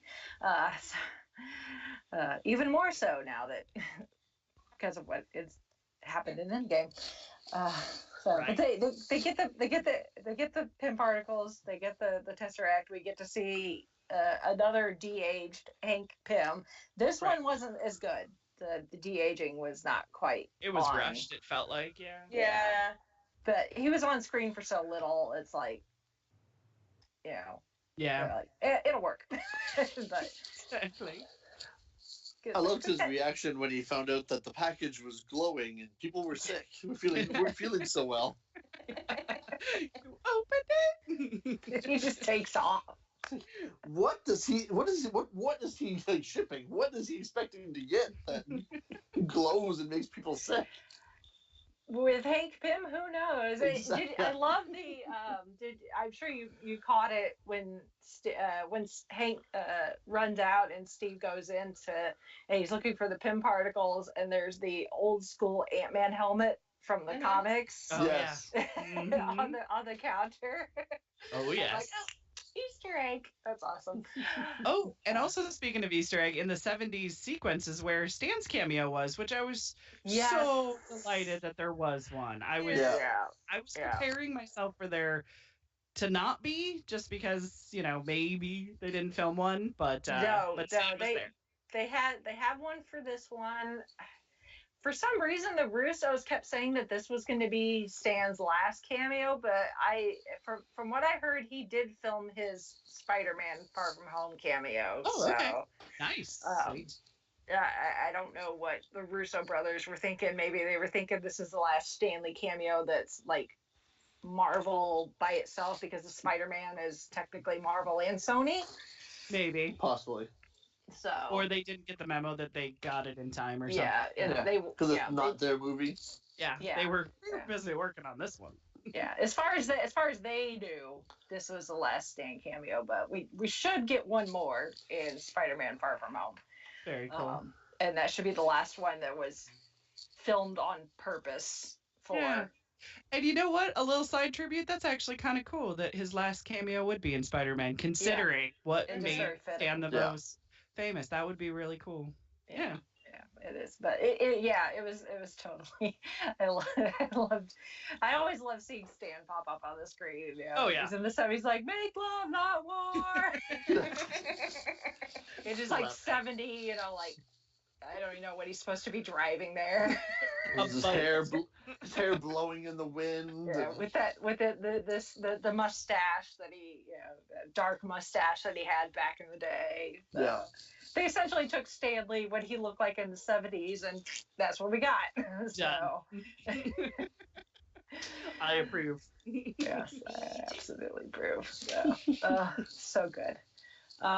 So those 3 Infinity Stones, and then we've got Nebula with Rhodey going after the Power Stone from Guardians of the Galaxy. So they have to go to 2014? Yes. 2014 to the planet. What we see Star-Lord first appear on at the beginning of the first Guardians movie. Star-Lord, man. I love the fact that we get the music like we did in the Guardians. Yes. And then it cuts to just Peter singing with his headphones on. Because we all look ridiculous when we were singing in headphones to the outside world. Or when we're singing in our car and we pull up to a stoplight and we're still singing in our car. Yeah. We look ridiculous. Mm-hmm. But we do it anyway. Yes, we do, because the song. I've seen other people do. In fact, I had a gal. I was driving. This probably had to have been like a month ago or something like that. That I was on a light, and I happened to look in my rearview mirror. Not the side mirrors, but the one up top. The center. Yeah, the center one, and I see in my mirror. Yeah, I see this gal in the car behind me, and she is like dancing and singing and totally jamming, and I wish I knew what song she was listening to, but I couldn't figure it out. I couldn't read her lips well enough. That is usually my first thought is, oh, I bet you that's a good song. I wonder what it is. Yes. Like, what are you jamming out to? And can I have a listen? So yeah, but no, that's totally. But I love it. Rhodey's like, so he's an idiot. Right. Yeah. And that's a fair assessment. He just, it's good music. Star-Lord, he knows what he likes, and it's I have both awesome mixes, and I totally get down to both of them. So. Oh yeah. Same. Totally with it, but mine's not on cassette. Well, no, I'm just kidding. Who has cassette? Honestly. So we get that, and the whole Rhodey and Nebula. And Nebula. Gamora ends up involved in this. It creates this whole. It's like the catalyst that helps feed into what ends up being our third act. Because as we learn that apparently Nebula, with all of her augmented parts that are mechanical and everything, we saw in Infinity War, she has like a memory bank, and those memories can be played back, because that's how Thanos finds out that Gamora actually did know the location of the Soul Stone. Is that like that memory bank is connected to some sort of cloud? Right. Thanos has a cloud server, I guess. So our Nebula and the Nebula from 2014, it ends up creating like this weird connection between the memory banks, so that the 2014 Nebula starts showing the memories of our Nebula, the reformed Nebula. I think of it as the worst version of the Corsican brothers ever, where one feels the other one, another one they remember, and yeah. But it's to be used as evil. Yeah. Evil. The fruits of the devil, evil. Yeah. But in the process of that, because by the events of Guardians of the Galaxy, Thanos is well into his search for the Infinity Stones. He finds out about essentially their entire plan. He finds out that he does get the stones, does what he intends to do, and now there's people trying to fix it. And that leads he can't us have that. Right. Yeah, he can't have that. He's got a plan. He wants to stick with it. Right. But that ends up feeding into our third act. But we need to finish up with our other stones first. And so there's that. We'll set that aside for a second. I should have gone to that one. It's okay. Wrong. That one. What I get for not having copious notes, but too bad. And we've got Thor and Rocket going into the events of essentially Thor: The Dark World. And it's an interesting team up to say the least. And Thor is, just struggling hard, not only with, his survivor's guilt and everything from Infinity War, but now he's back to the events right before his mother dies. Uh-huh. And all of this, and like Rocket literally has to slap him in the face to try to get him to break out, snap out of it, and it doesn't to work. Stick to the plan. Yeah, right. To try to stick to the plan, but we get this beautiful moment. Oh yeah. Though between Thor and Frigga. I loved that. Yeah. And it was nice to see Renee Russo again. Always good to see Renee Russo. Yeah, and she realizes that the Thor that she's looking at and talking to is not the Thor that she had seen, probably just previously. But she doesn't bat an eye. Like the whole idea that there's time travel and whatever is not a concern to her. And she takes herself kind of out of the equation that he is there for something and to go do that. Yeah. Yeah, and they have this beautiful conversation, which, it doesn't fix Thor, but at least helps him to heal a little.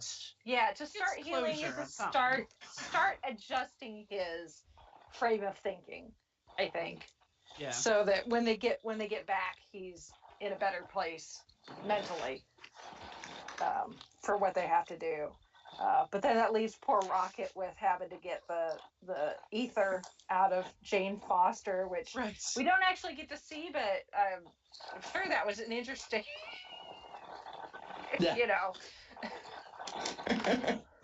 And I love that we find out that Thor's not the only one that believes Rocket is a rabbit. Yeah. As they're chasing him, they're like, "Get that rabbit!" Yeah. What do rabbits look like over there? Exactly. Apparently, like rock. I don't know. I mean, from the sound of it, they've got really interesting looking creatures because, he's trying to, in the first Avenger, and Thor is talking about Bill Schneip with Coulson. Right. He's like, these big things with antlers or whatever. And he's like, you have these on Earth? And Coulson's like, I don't think so. Nice. That's some interesting looking creatures on Asgard, I guess. Oh yeah. So we get that Infinity Stone, and Thor gets Mjolnir, Which was meow great. meow meow. Just sticking his hand out, and Frey's like, sometimes it takes a second. Yeah. Right. Which also helps to boost his confidence. He's like, I'm so worthy. Yeah. Yes, absolutely. He needed that a lot. Yeah. Yeah. Well, and having Mjolnir and Stormbreaker together will come in handy.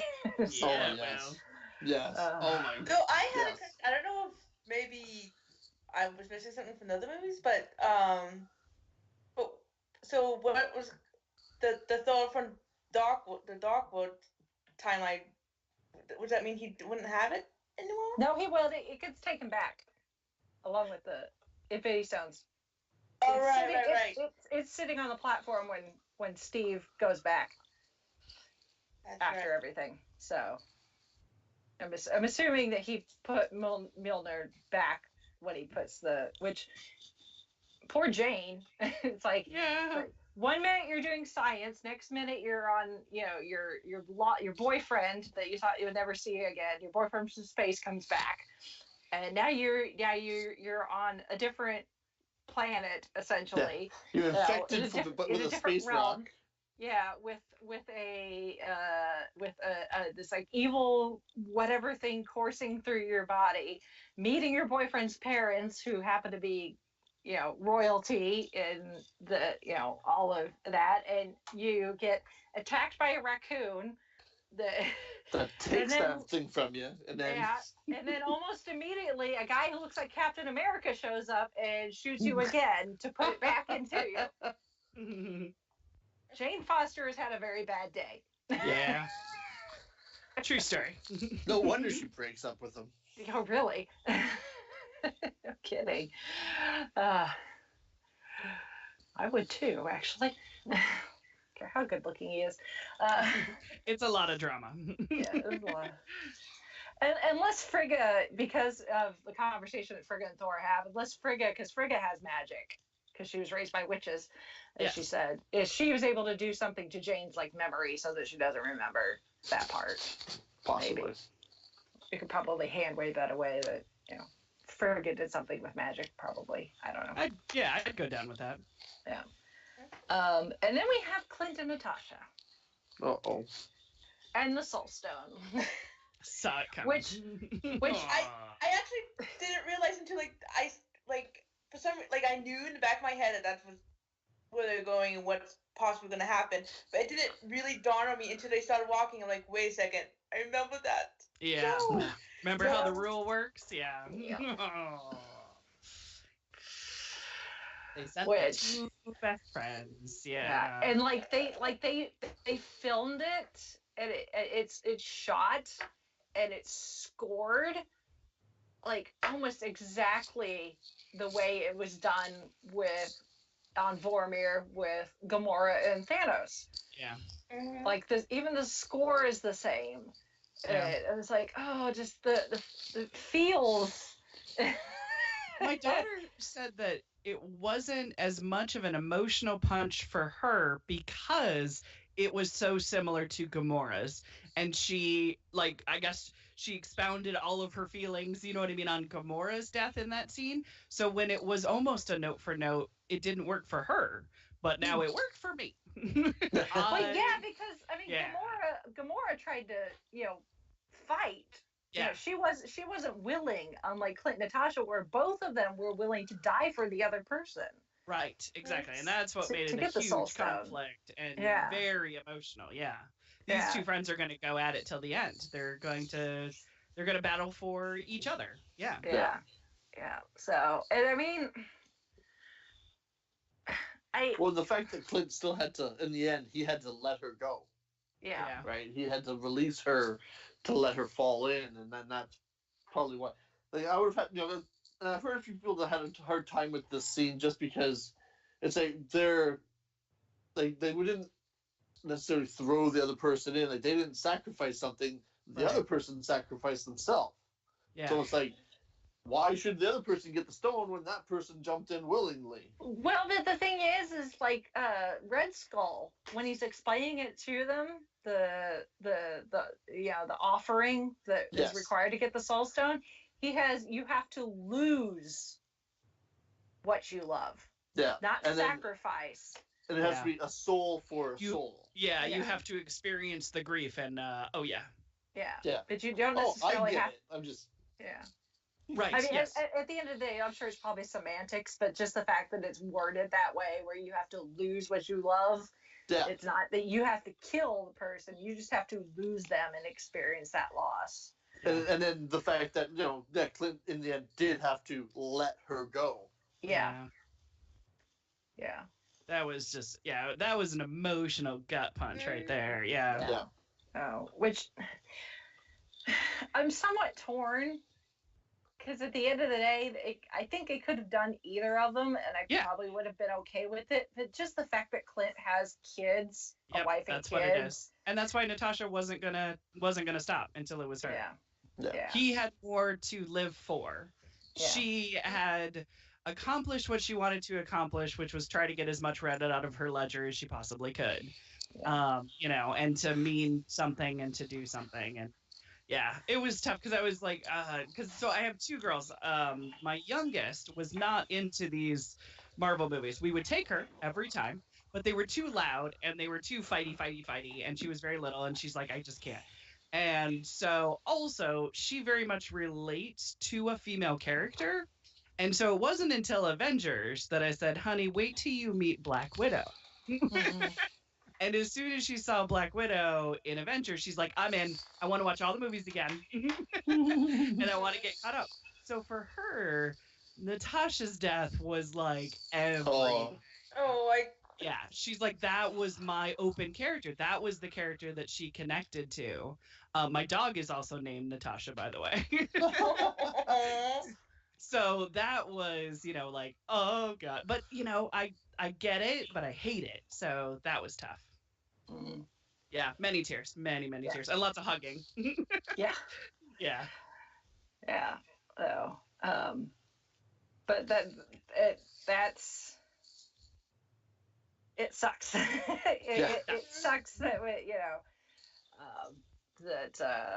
and I didn't even think about the fact that when they decided that they were going to go in time and collect all the stones, that the Soul Stone meant that somebody was going to have to die. Because it wasn't anywhere else unless it was on Thanos. Yeah. Those are kind of your only options there. Yeah. Yeah. So, but I was just, I don't know if I was so engrossed, so my brain wasn't firing on all cylinders or what, but I was not thinking that far ahead. Same. Probably a defense mechanism, actually. Oh yeah, totally. Well, it's a lot to absorb. I mean, this is on purpose. You know what I mean? Mhm. Yeah. So, but at this point, we do have all the stones. Yay. And everybody comes back except for Natasha. Natasha. And technically, the Nebula that comes back is not our Nebula because she has switched places with the 2014 version. Right. Yep. It is a downgraded model, if you will. Yes. Evil Nebula. Yeah.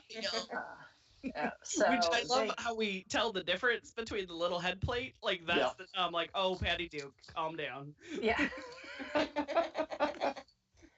It was cute. Well, she did have to put a glove on because our Nebula had burned the artificial skin off of one of her hands, getting the orb out of the thing that was in Power Stone. We see it in Guardians, but still, it's like, oh, a glove and a head plate. That's all we need. Like, sure, whatever, it works. We just assumed that everybody was so excited that they got all the stones that they just didn't think anything. And the fact that it's like, oh, Natasha didn't come back, people were distracted. Yeah. So if there were more differences, people probably didn't pay that much attention. So. And she wasn't carrying the stone, so really it was kind of just like, oh, okay, you're good, you're here, okay, and let's go over here and do this. Yeah. Yeah. So we got all the stones. They're put into their version of a gauntlet, which really is just the Iron Man hand. Which is coming soon to the toy store near you. Yeah. Oh, I can't wait. And if you notice, it's the opposite hand. So this one's a right hand, where Thanos' was left.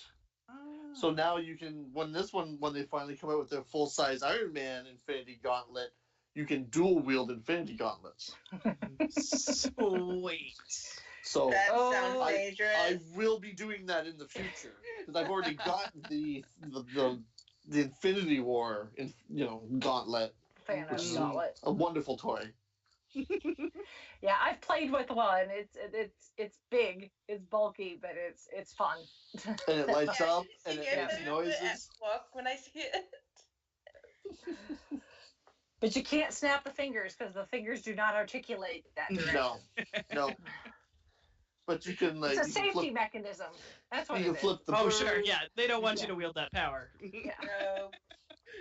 You can rock out with it. You can do all kinds of other, devil gestures. horns, Yeah. peace sign, flip people off. They thought of almost everything. Yeah. Everything except snap away half of it. Yeah, no snaps. Ironic. And so we get the first snap, courtesy of Professor Hulk, which it makes sense that he would be the one to do it, especially if it's gamma radiation that's coming from it. It's like, it's an old friend for him. Yeah. But it still does damage. Well, they've already established in the past, I guess in Guardians, right, that one stone to a regular person is deadly. Yeah. So trying to wear the whole gauntlet if you're just a regular person isn't going to end well. Yeah. Which that makes you wonder, though, because, well, I guess it would make sense that the Ancient One gave the Hulk, Professor Hulk, the Time Stone, but since he was essentially the Hulk, he would be able to hold it. Yeah. A single stone. The Soul Stone obviously is given to you. Since it's given to you, it's not going to harm you. If you get it properly. I think because you paid the price for that. So yeah. No, the Power Stone was still in its little collector's case. Yeah. And then the other two, the Tesseract, one would have been in the Tesseract, the other would have been in the Scepter. So, and assuming the ether was in like the little syringe thing that Rocket had. Yeah. So that makes sense. But then, so the Hulk, Professor Hulk, I don't know what to call him. Professor Hulk is fine. Either one. Professor Hulk does the snap to bring everyone back, and I love the fact that the first indication is birds in the trees. Yeah, that was nice. Because we've been so focused on the people, but it wasn't just people, it was all living creatures. So it was birds, mammals, reptiles, Yeah. whatever. You know, Yeah, if you that had a was nice. pulse, half of, 50% went bye-bye. And the fact that we had not like heard birds chirping or any sound of wildlife or anything. Because generally you don't get that in a movie that's not narrated by David Attenborough. Yeah. That's true. That's usually edited out. That's pause for goat sound. Yeah. That's true. Like, this was intentional of, listen to nature for a second. That means normal. Yeah. But so And that then- we get those birds in the trees, it's like, it worked. And then Bring Flint's it back. phone. Yeah. Oh, yeah. that's right. Barton's The phones phone are saying- call. Oh, Yeah. yeah. Mhm. Yep. Oh. How long do you think we got the moment of happy?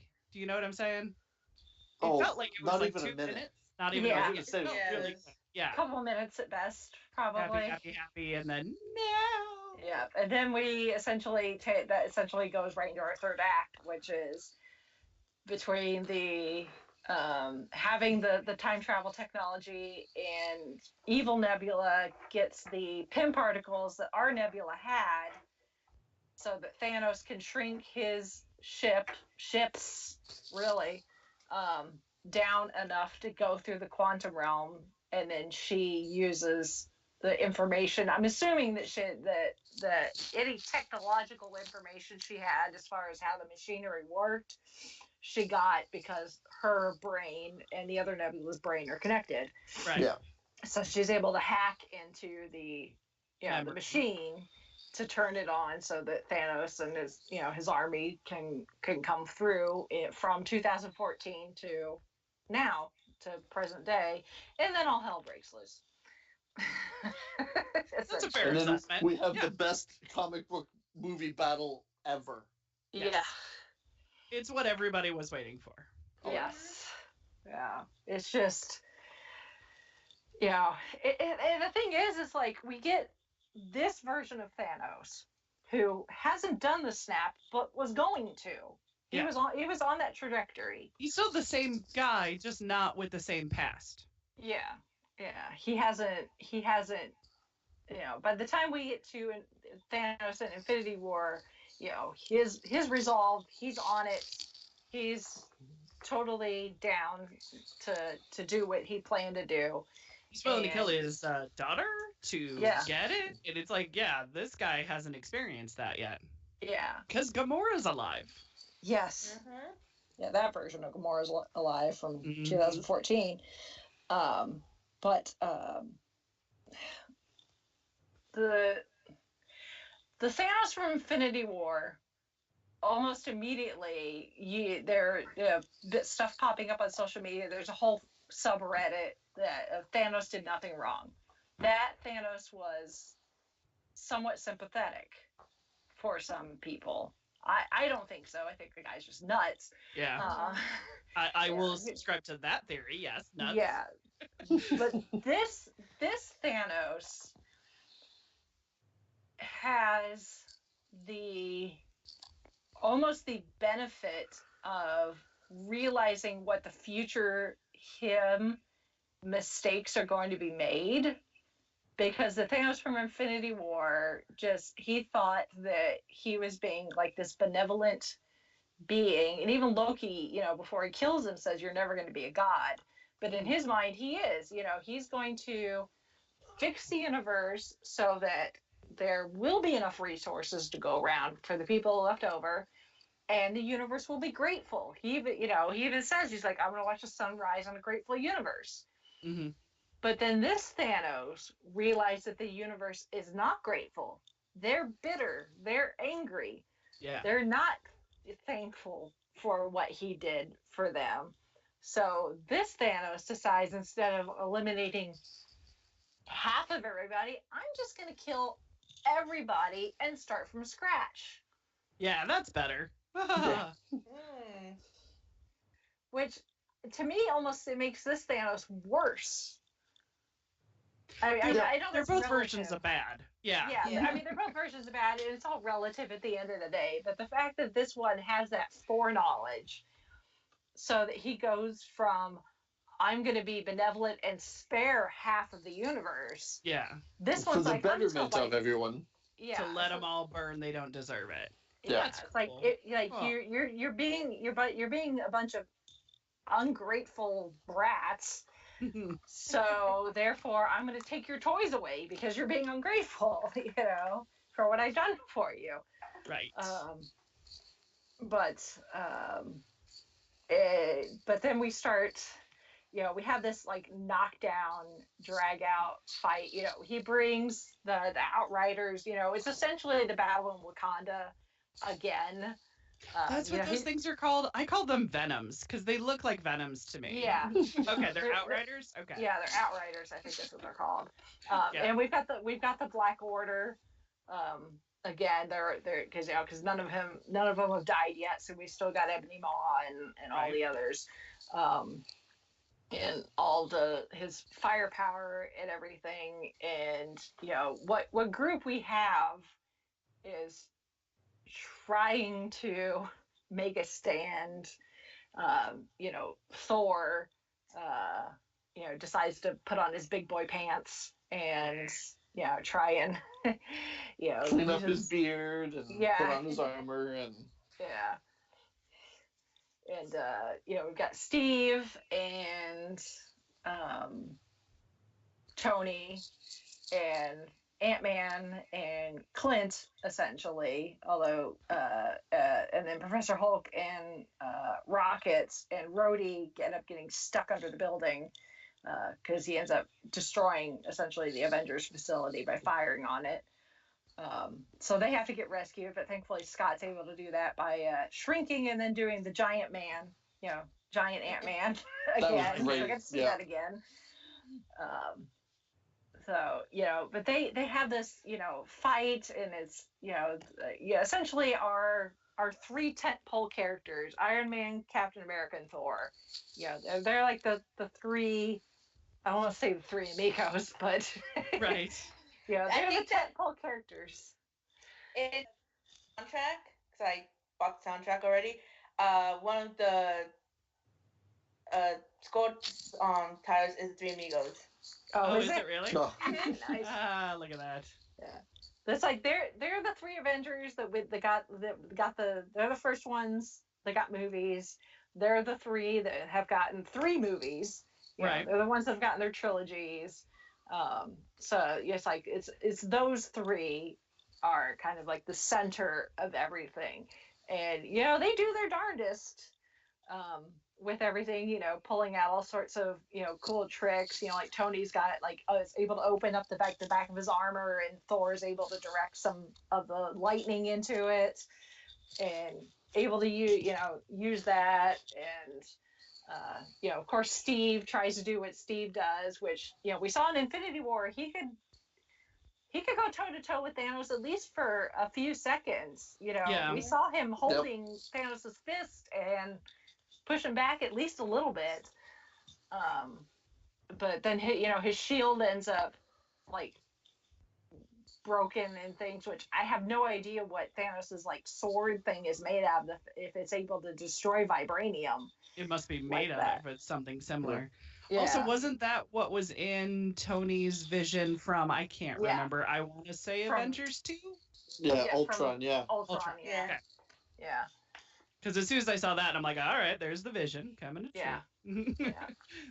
So it's like, we've got these guys, this team doing their darndest, but Thanos is just not making much of a dent. Yeah, and then there's still the gauntlet that our team put together. Clint has it, and he's trying to get it to someone who could do something with it, and he ends up encountering both Nebulas and Gamora, but at this point Gamora has decided to switch sides. Nice.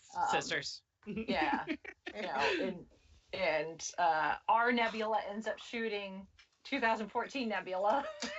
as much as they try to convince her to switch sides, which again I think was them trying to like kind of tease like, oh, Nebula's the one that wields the Infinity Gauntlet in the comics. And it's like, oh, we're gonna tease that. Nope. Right. Nope. Again, it's Cap versus Cap. It's a whole social Freudian nightmare that's happening of Nebula versus Nebula. Yeah. So, but you know, unlike Cap versus Cap, this Nebula, instead of knocking the other one out, she just kills her. It's like, yeah, you're not going to be convinced, so done with you. Which there's a whole Freudian thing there, I'm sure. Totally. Absolutely. Yeah. So they've got our version of the Infinity Gauntlet, and just the things just are not going well at all until Steve is like, everybody's getting bloody, and Steve's shield is like half gone, and he's got cuts on his arm, and he's bleeding and all this, and he's getting knocked to the ground, and I half expected him to say I could do this all day, but he'd already said the things, but he's saying it in his head. Or he's like asking him, he's like doubting himself at that moment. Can I do this? Do I want to do this all day? Right. I can do it. Do I want to? Yeah. But if we see him gird his loins and tighten the strap on his arm to try to stem the blood flow, he's like, it's like if we're gonna go down, that shield. It's like I'm gonna go down, till the very end, to the end of the line, and then we get this moment where his earpiece, kicks in, and it's Sam. Mm-hmm.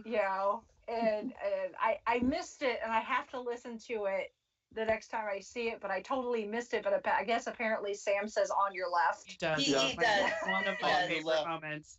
As soon as I heard that "on your left," I went, "Oh my god!" That's when it started again. I'm getting goosebumps. Yeah. I'm starting to cry a little. I know.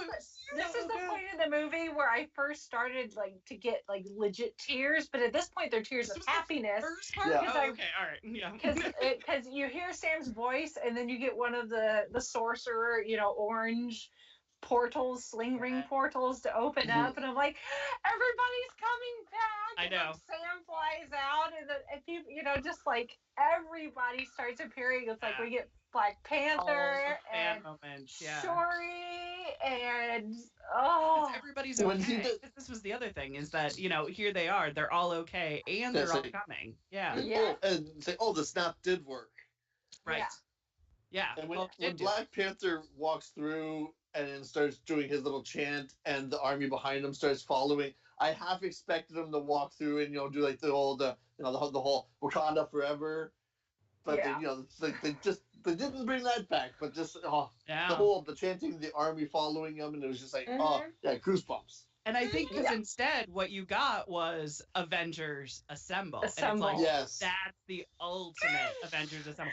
There were so much screams in my theater that I almost missed the call to Avengers Assemble, because it was going crazy. My theater was the same way. Yeah. My theater was quiet the whole movie. Oh, really? No cheering. You were with the wrong nothing. group of people then, right? No. Everybody was just too into it to be like, everyone was just like, nobody wanted to make a noise because they didn't want to miss anything. That's weird, because that's usually my Star Wars experiences. My theater is very respectful, super calm, but I go see Marvel, and they're just all, we're all over the place. We're screaming and clapping and applaud. Yeah.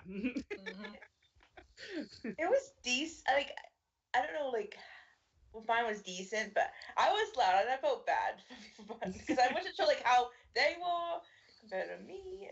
Own your fandom. You're good. Yeah. And then more of these portals start opening up, and just more and more people are appearing, and we get Star-Lord, and then we get Spider-Man, and he gets reunited with Tony, and it's so beautiful. Mr. Stark, remember when we were in space? Yeah. And then I turned to dust? No, he said it's I don't know what happened. I must have passed out or something. He said, what about little dusty light? Yeah. And then the wizard said, Doctor it's been Strange 5 years. Yeah. He's like, we gotta go. Yeah. He's doing his magic hand thing, and Which was So which is I'm sure is they showed up when they were supposed to, which is what Doctor Strange saw in the Yeah. future. Because it's like they did the snap, we know it worked because the birds are back. Clint's Yeah. phone's going off, with his wife calling him, yet we're not seeing anybody else.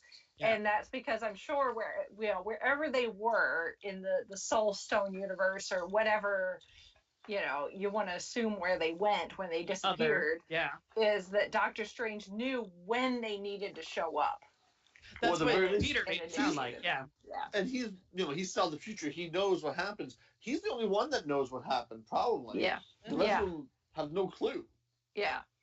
Yeah. And he and Tony have that moment where he's like, you said there was one where we win. He's like, are we doing the right thing? And he's like, I can't tell you.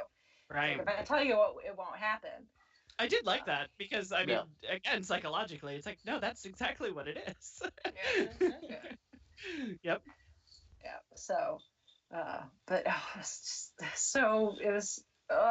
was crying, just so happy to see everybody show up and like see faces that are not, last time I saw them, you've been turning into a pile of dust. I'm like, oh, Right. Drax and Mantis. I've been mourning you for a year. Yeah. Yep.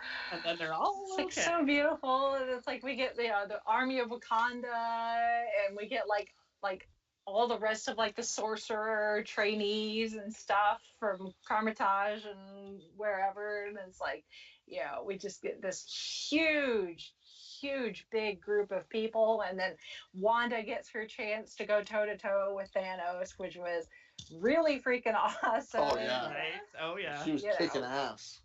Absolutely, because I mean, her power comes from an Infinity Stone.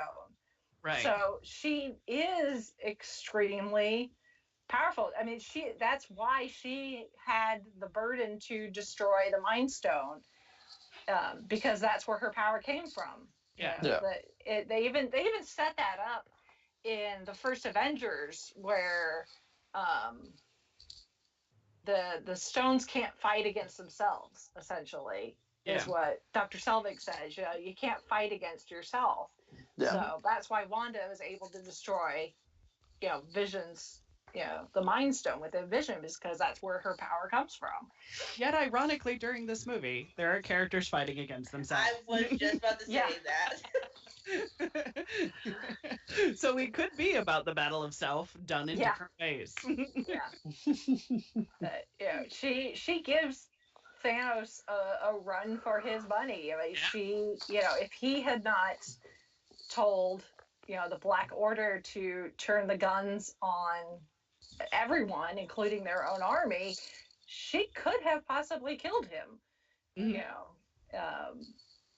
But then, he's like, fire the guns, and rain fire, and like, sir, our troops. He's like, just do it, because she's like ripping all of his armor off of him, because this Thanos, because he does not have the Infinity Stones, he's full armor.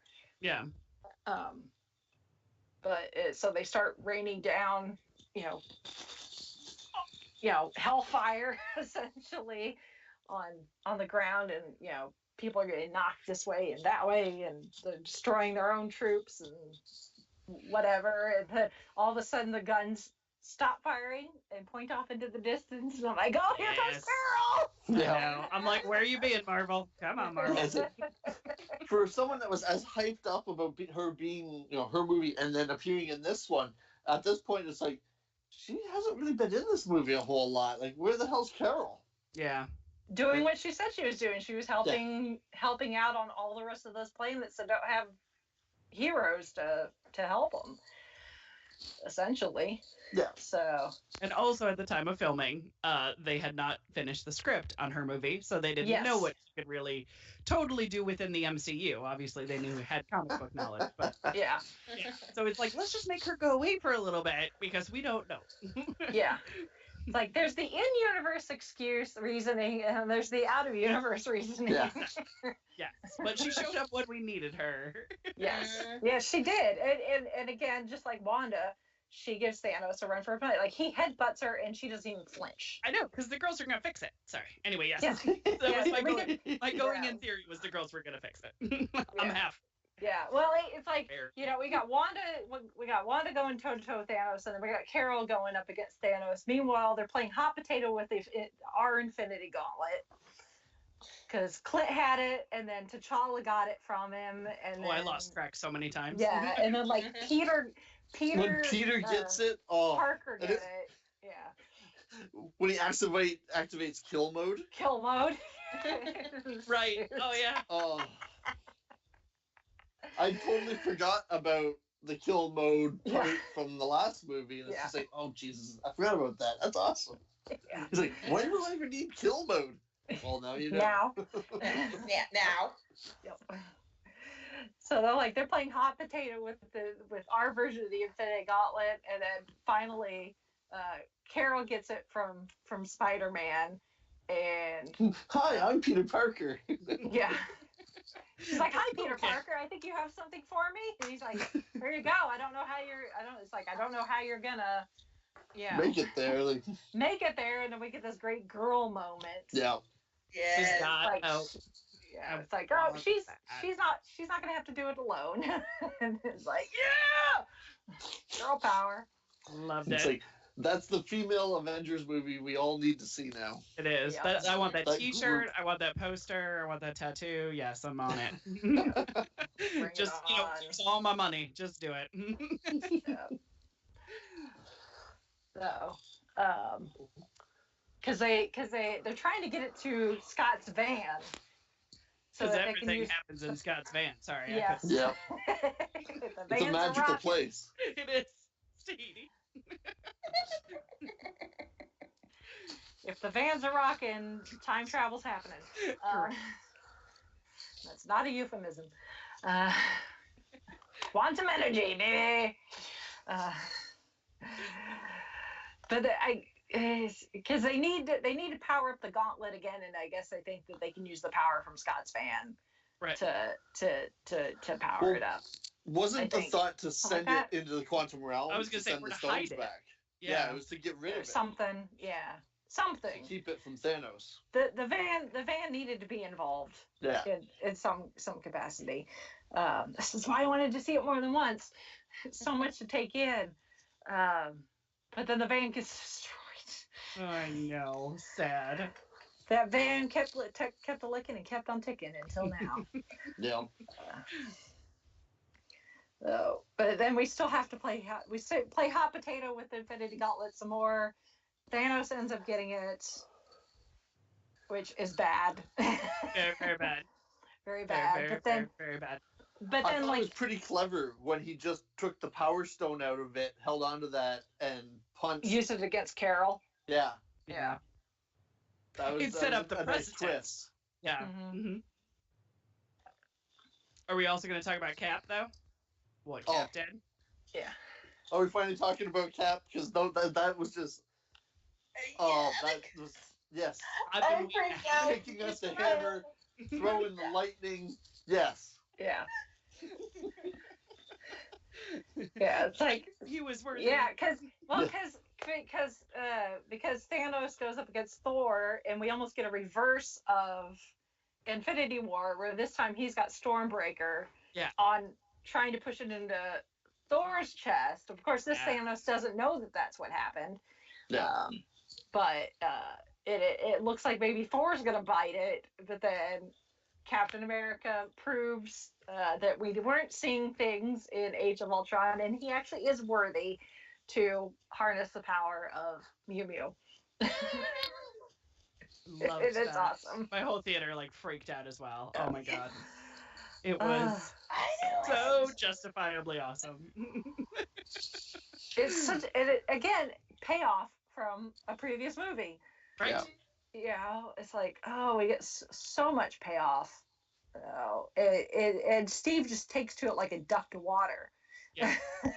Well, the other thing, especially with, I mean, this is a movie trick, which is the power of can't. So if there's a rule, and you know what I mean, many people can't do something, or you can't go somewhere, you can't hold something or wield something, that the more and more as time goes on, that power of can't with Meow Meow. We've even seen it being taken away from Thor for a while. It becomes the super powerful weapon, and as soon as Cap can wield it, it's like it means so much more than it should, but it does. It just means like everything. So yeah, wielding the power of can't. Yeah. But, it was so cool to see Cap, do that and just, The it's moment- just so cool to watch. The moment when they're standing side by side and like Cap grabs Stormbreaker and Thor has Meow Meow, and then he's like, "Here, you take the small one." Yeah. Yeah. It's like, oh. Oh, Lovely. my. Yeah. So it's like the tides are turning a little bit, but obviously something needs to happen to really turn the tide in our side's favor, and it ultimately comes down to Tony, to Iron Man, and that moment where he looks at Doctor Strange and Strange just raises that one finger. Yeah. It's time. And just instinctively Tony knows what he has to do. And I'm starting to tear up. I was like, I don't necessarily want to talk about it because Iron Man is my absolute favorite. Oh, gotcha. Oh. So the emotional investment in this particular character is just it's really hard. Like I'm still trying to come to terms with what happened, and it's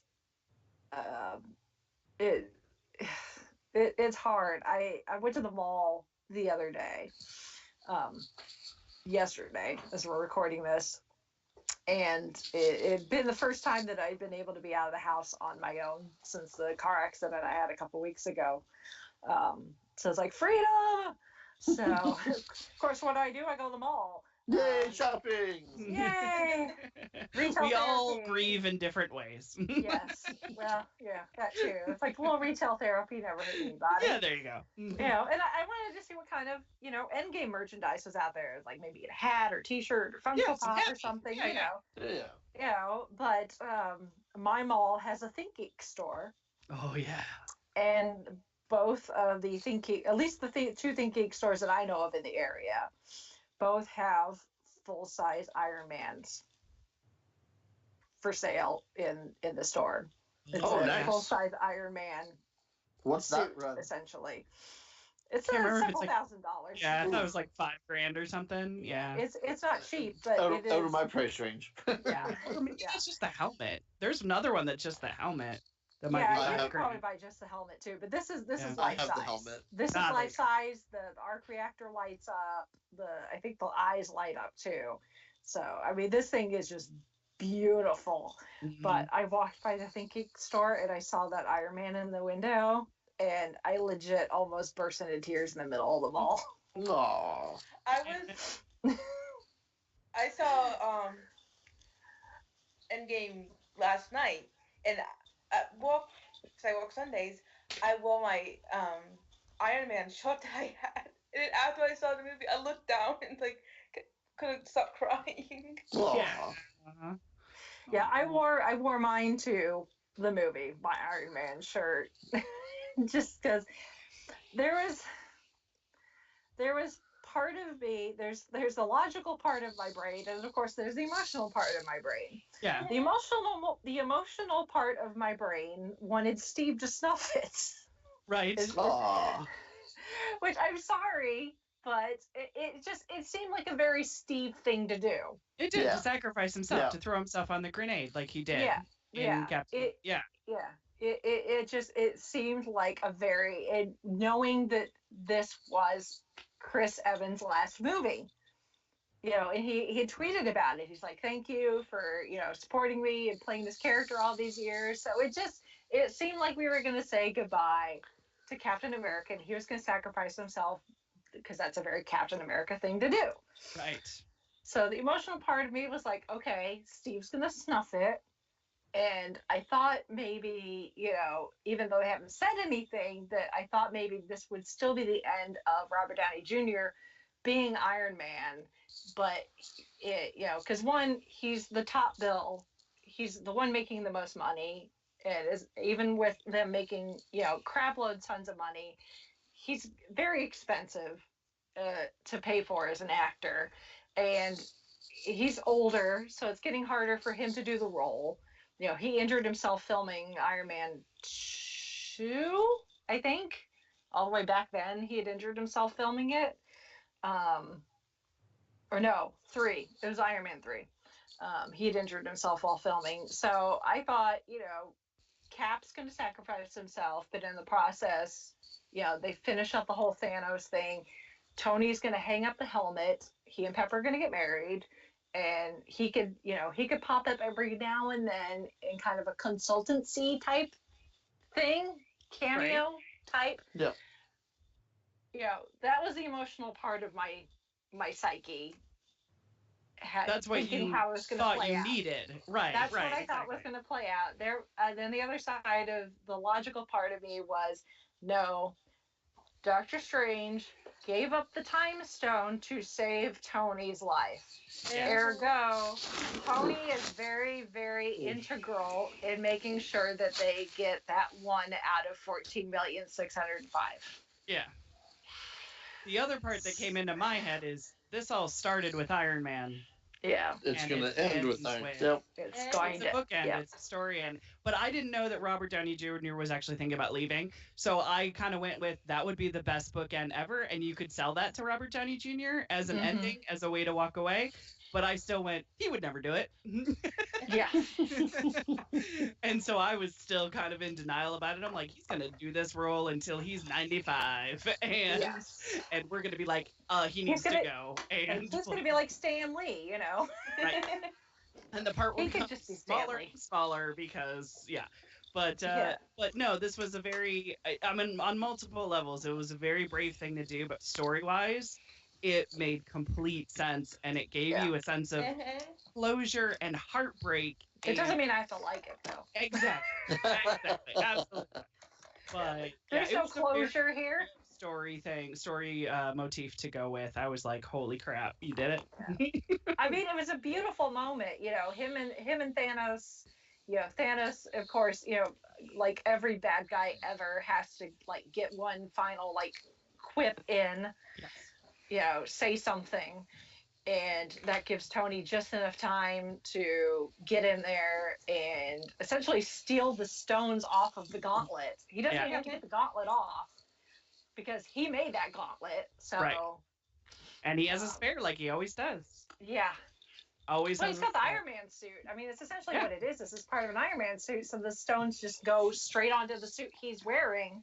Yeah. Well, that's the And- whole nanotech stuff, right? Yeah, Then and- makes whatever he needs it to. Yeah, and the nanotechs create the mechanism that he needs, and Thanos is like, in the end, I am he's like, I am inevitable, and then Tony's like, I am Iron Man, and Yeah. snaps, and Exactly.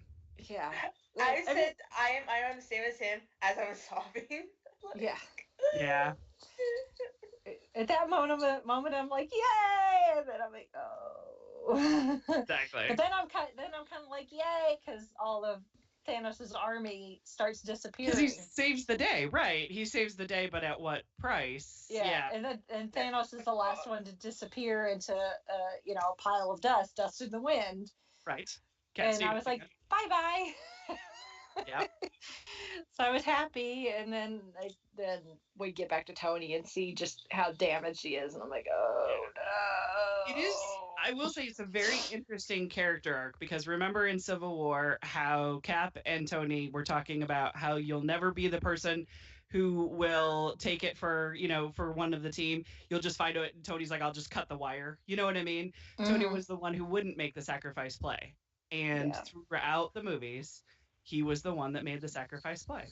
It's a very interesting dynamic and a change in character, which was, it gave the movies a point. Yeah. You can change, you can become a team sort of thing. So That's why I was like, oh my god, you got me. Damn you. But it's just watching him, you know, as his, as Tony is dying, and he's, it's got Pepper there because Pepper showed up as rescue, which I guess Which was a is great her name. moment. Oh, yeah. in her own suit, and Peter's there, and Rhodey, and His family. Pepper. Yeah, and Pepper's telling him, you can rest now, and it's just like, Yeah. And then the light in the Iron Man suit goes out and he dies. Oh, Uh-huh. Yeah. I just can't. Yeah. That's fair. So yeah, I mean, I was half worried that when we saw the trailer that it was going to be in space, and I'm like, oh, okay, where he's surrounded by nobody. Yeah. At least in this scenario, he was surrounded by everybody he loves that loves him. Yeah. So. Yeah. And then his funeral is just. Yeah. It's a who's who of people that have been interwoven with the Tony Stark. I did not recognize story. the kid right away. I did not recognize the kid. My daughter figured that one out, and I went. I figured it out as we were walking out of the theater, so it took me a few minutes, but I figured was- it out. Like, you're like Cap, Brody. You're like, okay, everybody's there, and you're in your head, you're naming all the names that are at the funeral, and then it comes to Rando Kid standing by himself, and I'm like, who's this kid? My thought was, well, it had to be the kid from the. I was like, Lord knows what the guy's name is, but it's like. Harley is the character's name. Yes. Well, yeah. It's the same actor too, because it's been 6 years. Yeah. Yeah. I was too in shock, and like I didn't even recognize that there was someone that wasn't. I don't know how to explain. Like, I don't think I recognized him. I don't think I even noticed that he was there. Gotcha, because he wasn't a superhero, right? Yeah. No, not necessarily. That's like I don't know. I was just too in shock. They're just it's like they do this pan because it's at him and Pepper's cabin, and Pepper takes this thing of flowers, and it's got the thing that she gave Tony back in the very first Iron Man movie where it says proof that Tony Stark has a heart. Yeah. Yeah. It kind of sets it in the lake that's outside their home. And then people are just standing there, and it's Pepper and all the people we'd expect, but it's also the Guardians of the Galaxy and Doctor Strange and Wong and even finally even Nick Fury. And Nick Fury, even General Ross. Oh yeah, Anita Hills or Thunderbolt Ross. It's exactly. Yep, Thunderbolt Ross. Yeah. Yeah. All these people, and then we get this this moment of happy with Morgan. He's like, do you want something to eat? And she's like, yeah. Are you hungry? She's like, he's like, what do you want? She's like, cheeseburgers. I'm like, You get all the cheeseburgers you want. Yeah. Cheese. Yeah. Which is a beautiful tie to both the first Iron Man and Robert Downey Jr. himself. And the whole cheeseburger Burger King thing. Yeah. And it's said by the director of the first Iron Man that got all this done, Jon Favreau. Yeah. So I mean, I'm like, damn it, that's good. Yeah. It's very good. Yeah. I'm not gonna lie, I made myself a cheeseburger last night just because of that. When I got home, I'm like, I'm gonna have a cheeseburger in honor. Exactly. I should have. I went to McDonald's, but I get chicken nuggets instead. Ooh, nuggets. I was really in it for the Happy Meal toy because they're Endgame toys at the moment. Yeah. Just in case anybody didn't know. We got the Bruce Banner one already. Well, the Hulk, Professor Hulk one already. I got Nebula. Oh, sweet. Like, oh, I'll take that one. She had a really good role. She got a really big, she was important in this movie, so I'll take it. And honestly, they probably could have stopped the movie right there. But, they could have, but they didn't. Sense. Yeah. They had to tie up some loose ends because otherwise people would be like, but what about? What about it's already 2.5 hours? Yeah, really. But no, you get a wrap up and it's lovely. Yeah. So the stones have to be put back because that's what Professor Hulk told the Ancient One that they would do. It's decided that Steve's going to be the one to do it. Yeah. And he takes the stones and Mew Mew. Make sure Mew Mew goes back as well. And they even, I forget who it was. I think Rhodey or somebody asks how long is he going to be gone, and he's like, Right. what? And Professor Hulk is like, well, for him it'll take as long as he needs to take. For us, it's going to be like 5 seconds. Yeah. And they go to retrieve him, and he doesn't reappear in the machine. Yeah. And when the camera pans over to the person sitting on the bench, from the back, it was hard to tell exactly who it was. I thought it was little Steve. That's my first guess, was little scrawny. Yeah. You know what I mean? Kid from Brooklyn. That's who I thought it was at first. Yeah. Yeah. I knew as soon as they talked about the stones in alternate reality, and I'm like, Steve's not coming back. I'm like, I knew where he was going as soon as they said that was a possibility. So I was like, I would do it.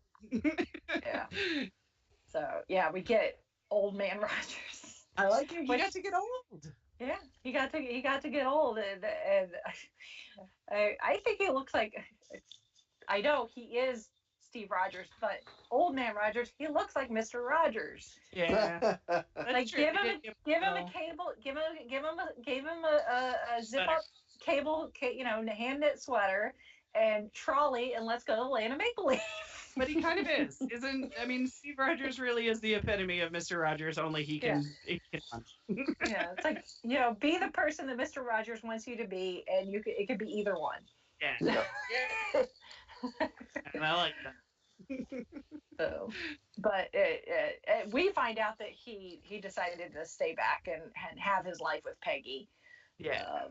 Which, he essentially pulled a Doc Brown in Back to the Future 3, is what most people are assuming, where he decided to stay back and leave somehow be able to leave a message for himself in the future to be at that location, so that when they try to retrieve him, he would show up, there. So it's like he gets to live his life with Peggy in that offshoot timeline, but then when they go to at this point where we are and what we're seeing, he kind of goes back into the timeline and is now an old man who's got to have his life with Peggy, and then gets to pass on the mantle of Captain America off to Sam, who is exactly who I wanted him to give it to. Me too. Yes. Yeah. Sorry, the knowledge. Bucky fans. Most worthy. It needs to go to Sam. Bucky's not ready. Bucky still has a scrambled head. So, I mean, it will be Bucky eventually. They both get a turn at it. But just Sam's they're getting ready their own series now. Yeah. So, but no, yeah, I think Bucky knew that, because Bucky was the one that encouraged Sam to go to him. Mm-hmm. Yeah. So I think Bucky knew. I think there's a part of Bucky that probably feels like he's not worthy because of what he's not ready. Or just not ready. He was like, dude, you deserve it. Like he was cool with it. Like, he gave him the old nod of approval. Like, you were there for Steve when I couldn't be. Yeah. And therefore you get it. And even though Sam didn't want it at first, But, because he just wanted his friend, yeah. Yeah. If it was the choice of having his friend back and, and donning the Captain America, it's like, well, you choose to have your friend. Yeah. I liked it because I read the Civil War comic, and I know that Sam did not get it under good circumstances. So this was kind of like a redeeming moment for Falcon to put on the Captain America, regalia and take on that title under good circumstances. You know what I mean? So that was nice. Well, now I'm scared to because I've read a few comics, but not the Civil War. Now I'm scared to read that. Civil War is really good. The movie didn't really do anything. It's really, really good, but it's tough. It's a tough one. Yeah, it is very different than the movie does. Yes, it does. I was really happy that it was Sam. That's who I wanted. That's who I wanted it to be. So I'm perfectly okay with that choice. And all things considering. So I love that Cap's my favorite. That is my that he's my dude. I love that I had a date and he got his date and Yeah. she got his dance. I was like, at that point, I wear glasses. My tears had covered my glasses. My eyes were stinging at that point. I was full on sheep woman crying during the dance. I couldn't. I was like, this is everything I wanted. And yet not what I wanted at the same time. exactly. Yep. It's like so much goodness and then so much not all at the same time. Right. Like, how dare you do this to me? So, There and, you then the, think I and, then want. and then the credits. You know, the credits were. I love that they took the OG 6 Avengers and show them when they get to them in the credits, and they show shots of them from the different films that they've appeared in, and then they have the actors sign like their signatures Yes. appear on the screen. I like It was that. just it was so cool. And then technically there is no mid-credit or post-credit scene like what we're used to, Yeah. but there is a thing. There's a sound. There's a sound that happens at the very end. It's the sound essentially of a hammer hitting an anvil. It's 3 clangs, which, you know, if you saw the first Iron Man, automatically takes you to Tony in the cave, Right. working on the very first Iron Man suit. Which obviously that's probably what they want people to think of first, because that's what it's going to evoke for most people. If you're sitting in a Marvel movie, odds are you've seen the other movies. Right. So that's a thing. 1 + 1 = 2. But, however, what my husband told me is that is what blacksmiths do as tribute when one of theirs has died. Oh, okay. It's like the equivalent of like a 21-gun salute at a military funeral. Gotcha. Okay. That's how blacksmiths pay And tribute he's the Iron to Man. one of their own. Yeah. I got it. Yeah. That's So deep. I hope that's it. Yeah. Yeah. I thought it was somebody was making something. You know what I mean? Like the next Well, one's like. it could potentially be that too. But I like that idea better, that it's a salute sort of thing. Yeah. I mean, it's better than playing the Ozzy Osbourne song again. Yeah. Well, and I love the music because before, you know, the last thing we see before the credits start rolling is Steve back in time with Peggy dancing in the living room to, you know, some era appropriate song. Right. Like 40s-ish, it sounded like. 40s, 40s, 50s. 40s, 50s-ish, because we don't know exactly what time period he went back to. Right, it wasn't 70s, yeah, but it could have been. I don't know if he went back to the 70s or if he went back earlier, because like we see the street and like the cars and people's clothing. Yeah, true. Seems like it would be more 40s or 50s. Right. So it would be almost like he never left. Yeah. The friend I was watching it with is in construction, and he leans over to me after the movie, and he's like, the whole continuity of that scene is wrong. I'm like, what are you talking about? He's like, well, the shingles on that house weren't invented until the 90s. And I'm just like, only you. Yeah. But what about the stuff they place there? The cars, the clothing, the things they have control over. Yeah. Nope, the shingles on the house are too new. That wouldn't be in that time period. I'm like, dude, shut up. They ran out of money on that one for the I'm going to tweet the Russos and say, fail. You got the shingles on the roof wrong. Movie's ruined now. Run this movie. But no, so we got that period appropriate-ish music playing. Yeah. And then we get some more of it as the credits, but then like the last piece of music we hear with the credits is a like 40s inspired version of the theme song for the Stark Expo from the second Iron Man movie. Oh, okay. Gotcha. I knew the song sounded familiar, but okay. Yeah. So if you go on YouTube and look up, the official track title is like "Make Way for Tomorrow," I think. Okay. Yes. And the like version from the movie is very like Disney-esque because it's written by Richard Sherman, one of the Sherman brothers, who's done music for Disney for the longest time. So if you've ever been to Walt Disney World and rode the Carousel of Progress, Oh, yes. it sounds an awful lot like the song from that. And that was also written by the Sherman brothers. So it's totally up Richard Sherman's alley to write a song like that. But then this version playing over the credits is just like a 40s era version of that, Yeah. which I thought was really cool. So Sounded lovely. yeah. So, but that's the movie. It is. It is. Our time talking about the movie has almost been the length of the movie. Yeah, I was gonna say. Irony. We're going on 3 hours here. Yep. If we played and paused and played and paused, I mean, we would be like 8-10 hours. So, I mean, this is pretty good then. Yeah. So, but that being said, because I don't necessarily want to keep you guys too much longer, although I'm sure we could drag this on and on and on and on if we really wanted to. But I am starting to get hungry. Dinner's Yeah, I should say, I haven't had dinner yet. Dinner time. The sun was still up when we started. Right. But just real quickly, final thoughts. How do you think going forward what this means for the MCU? What are you looking forward to? Because beyond Spider-Man Far From Home, we know what movies are coming, but we don't have an actual schedule. Yeah, because we ruined that. They decided you don't get schedules anymore.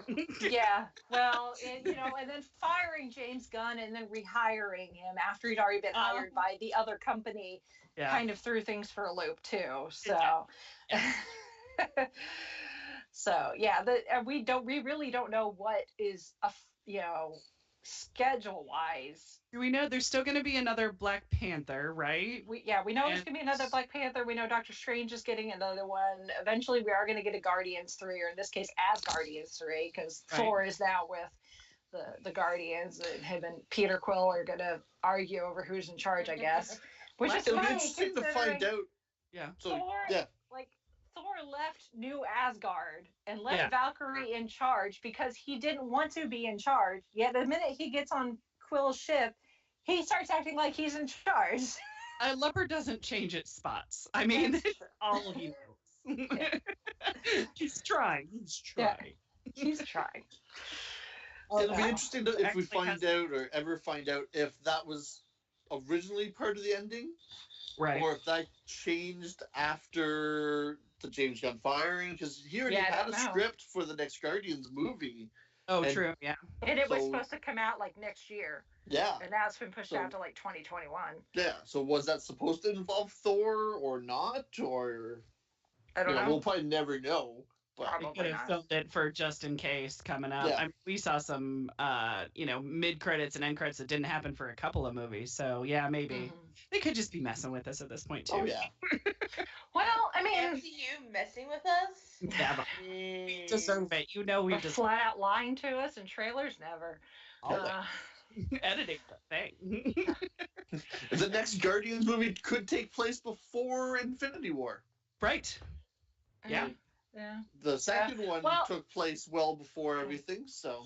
Yeah. I mean, I don't know a lot about the characters that are in theory coming down the pipeline as far as adversaries. Yeah. Because it's you can't top Thanos really. They're gonna try them. Yeah. Yeah, they may try to. It would be interesting to see if they try to do some sort of saga type thing that stretches out as far as this did, or if they'll try to do more singular type stories like Spider-Man Far From Home. We're getting Jake Gyllenhaal, and that may end up being a singular thing or not, although they did kind of set up at the end of Spider-Man Homecoming with that mid-credit scene with possibly the Sinister Six down the line. Yeah. Obviously now that Disney has bought Fox and they have all of those IPs now. Deadpool. Deadpool. That's all I'm Well, saying. yes, we do have Deadpool now. He's I been was established, actually, which is great. oh man, Um, when I saw Deadpool, I'm like, oh, Deadpool could totally fix Infinity War. Yet I don't think that contract is clear yet. Yeah. So we've got Deadpool. That also means we have the rest of the X-Men, Yes. which they as far as Fox's X-Men franchises are concerned, they're their own thing. Yes, are. we do have Deadpool that crosses over, but Deadpool can roll with it if they when they decide to recast like everybody, and Deadpool would just be like, yeah, whatever. Yeah. Yeah, he'll just look at the screen, explain to us how it works, and then move on. Yeah, exactly. And I'll be cool with it. So I love Deadpool. Yes. Ironically, my two favorite characters in the Marvel Universe are Captain America and Deadpool. Can you be more opposite? I know. Can you imagine them meeting up? I would love it, and I would pay money for that. So, but that does mean we do have the X-Men, which means we could start potentially, obviously the X-Men and all those characters. I know a lot of people want to see Galactus as like Gotcha. the next big bad. Yeah. What I wonder is because you had a big powerful meanie, like who was more about power. Okay. Yeah. What if they went somebody more psychological? What if they, you know what I'm saying? Like that would be a nice way to twist it, where it would just be somebody who's so sinister and you know what I mean, gets in your head, and that could be an interesting villain. And they have lots of those to choose from. Yes. It could be a nice way to go, so it doesn't start to feel repetitive. Of well, who's the bigger baddie we have? you know? Yeah. Well, and in the end of the second Guardians with their 5 million post mid credit scenes, they did establish that Adam Warlock is coming. Oh yeah, that's right. Yes, and I don't know that much about him. Yeah. I don't know a whole lot about him either, but from what I understand, actually having Thor with the Guardians would actually be a good team up against someone like Adam Warlock. Gotcha. So Thor would be handy to 2052 or whatever we get around to it. Right, exactly. James Gunn's pretty fast. Yeah. So I mean, because we've lost Iron Man, at least as far as Tony Stark Iron Man is concerned. We've lost Steve Rogers Captain America. Mm-hmm. We've lost Black Widow. Clint is probably retired officially, permanently now. He'll go back to his family and his kids and be done with it. I hope we do get the rumored Disney Plus series where he like trains a replacement. Yeah. Oh, that'd be cute. Could be. That would be good. I kind of thought they were hinting that his daughter might become something. Yeah. But that could have just, I don't know. She could. I think a lot of the kids could. Yeah, exactly. Well, yeah. But she's the oldest, so aging wise, she would be the first one to get there to be old enough to do it, and she could totally become like a what's her face? You thinking Natalie Portman? You thinking of no? The in the comics, Kate Bishop.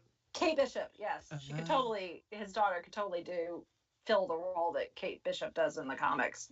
Gotcha. So thank you. I was like Kate, and I could not think of the last. Yeah. Well, that Matt Fraction story arc with the two of them, that run from a few years ago is just, those were some really good stories that would totally work in a series, like a Disney Plus series. Yeah. So, and then we've got, especially if they have Pizza Dog. Yeah. Pizza Dog? Yeah. I want to look this up now. Oh, no, I was gonna say I don't know that character. There's a whole issue in the run from the dog's point of view. I think the dog's name is Lucky, but he likes pizza, so he's also referred to as Pizza Dog. And there's one whole issue. It's pretty much just a silent issue, and it's from the dog's point of view of the events going on around him. It's great. I like it. Sign me up. And then Sam and Bucky are getting their own series on Disney Plus. Cute. Yeah. But we don't know where that's going to be timeline wise. Loki's getting his own series on Disney Plus. We don't know where that's necessarily going to fall timeline wise. I'm gonna guess it's gonna be every timeline wise. Vision and Wanda are getting their own series. Obviously, that's going to be pre-Infinity War. Oh, that's cool. Okay. So because Vision is gone. Yes. So unfortunately, all the people that died not due to the snap are not coming back. Yeah, I figured. So the Gamora that we know is not coming back. It'll be the Gamora from 2014 that we'll see from here on out. Which is very soap opera-ish. It's like somebody who had amnesia for a It little is bit. very I can't remember. It's fine. They'll make fun of it. It'll be okay. I love how like when Gamora looked at Nebula, like, this is him. He's like, It's either that or a it?" talking tree. Right. Exactly. Or keep looking for options, girl. Plenty of fish in the sea. You've got a whole galaxy. Yeah. Yeah. And I don't know what they could potentially do with Mark Ruffalo as Professor Hulk. Because he's obviously become more of a pacifist. Yeah, So he could be a side character here and there. Yeah, he could be the brains that they go to when they need somebody, super smart. And they still can't do a standalone Hulk movie anyway because of the whole rights issue. Yeah, I don't think they'd want to anyway. They kind of got burned a couple of times, so yeah. Yeah. We don't really. We definitely don't need a Hulk origin movie. Not anymore. No. Yeah. Well, we already had that with Incredible Hulk, right? They did the whole origin in the credits. MCU. Yeah, it is. Yep. Because it was done before the Disney purchase anyway, so. Yeah. But that's the problem. It is part of the MCU. Now. Even though the Incredible Hulk, though, still isn't really an origin story because he's already become the Hulk by that point. Well, no, exactly. They show his origin in those opening credits. Yeah. Which is perfect because we already know it's just like Spider-Man. We don't need another Spider-Man origin. Yeah, we don't. Yeah, we don't need another Batman origin. We know his parents got killed. Yes. Yeah, there are just some origin stories we don't need. Thank you very much. So yeah, as far as like the OG Avengers are concerned, other than Thor, they're all pretty much done. Yeah, and that's fine. It's another phase. There's closure. There's it's time to move on. Let the new blood. There's a lot of really cool new blood that's coming into this. I'm cool with that. We got Spider-Man. Tom Holland is great. Yeah. Yes. Except he can't keep a secret to save his life. But they had that boy on lockdown for a year. Yeah. It's probably a good thing that they've gone Professor Hulk because now they don't have to worry about Ruffalo anymore. Yeah. That was mitigating a problem. Holland, on the other hand. Yeah. They'll work lock it that out. boy in a closet. Exactly. Um, Count your money; it'll be fine. yeah. So it's like we've got some fresh blood. We've got Captain Marvel. Yes. To whether she'll end up filling that spot from Captain America and or Iron Man will be to be determined, I guess. She's powerful enough to do it, but yes. Yeah. It's like we don't necessarily need an Iron Man type character, but I would down the line like to see. I would like them to see bring in Riri Williams. I don't know who that is. She's a Ironheart. She's essentially a Tony Stark, but she's young African American, but she's like super smart, super genius. Builds her own armor. Oh, so very she's nice. She's like take Shuri and Tony Stark and put them together. Oh, cute. I think a lot of people have been talking that maybe that Shuri's gonna do that. I see the people theorize. Well, I think bringing in Shuri and Black Panther helped. And I said this when we did our review of Black Panther, is I think bringing in a character like her, young, female, African American, super smart, super capable of holding her own scientist, will help bridge that so that if they bring in Riri Williams, that it'll make it a bit more palatable for the people that just don't like change.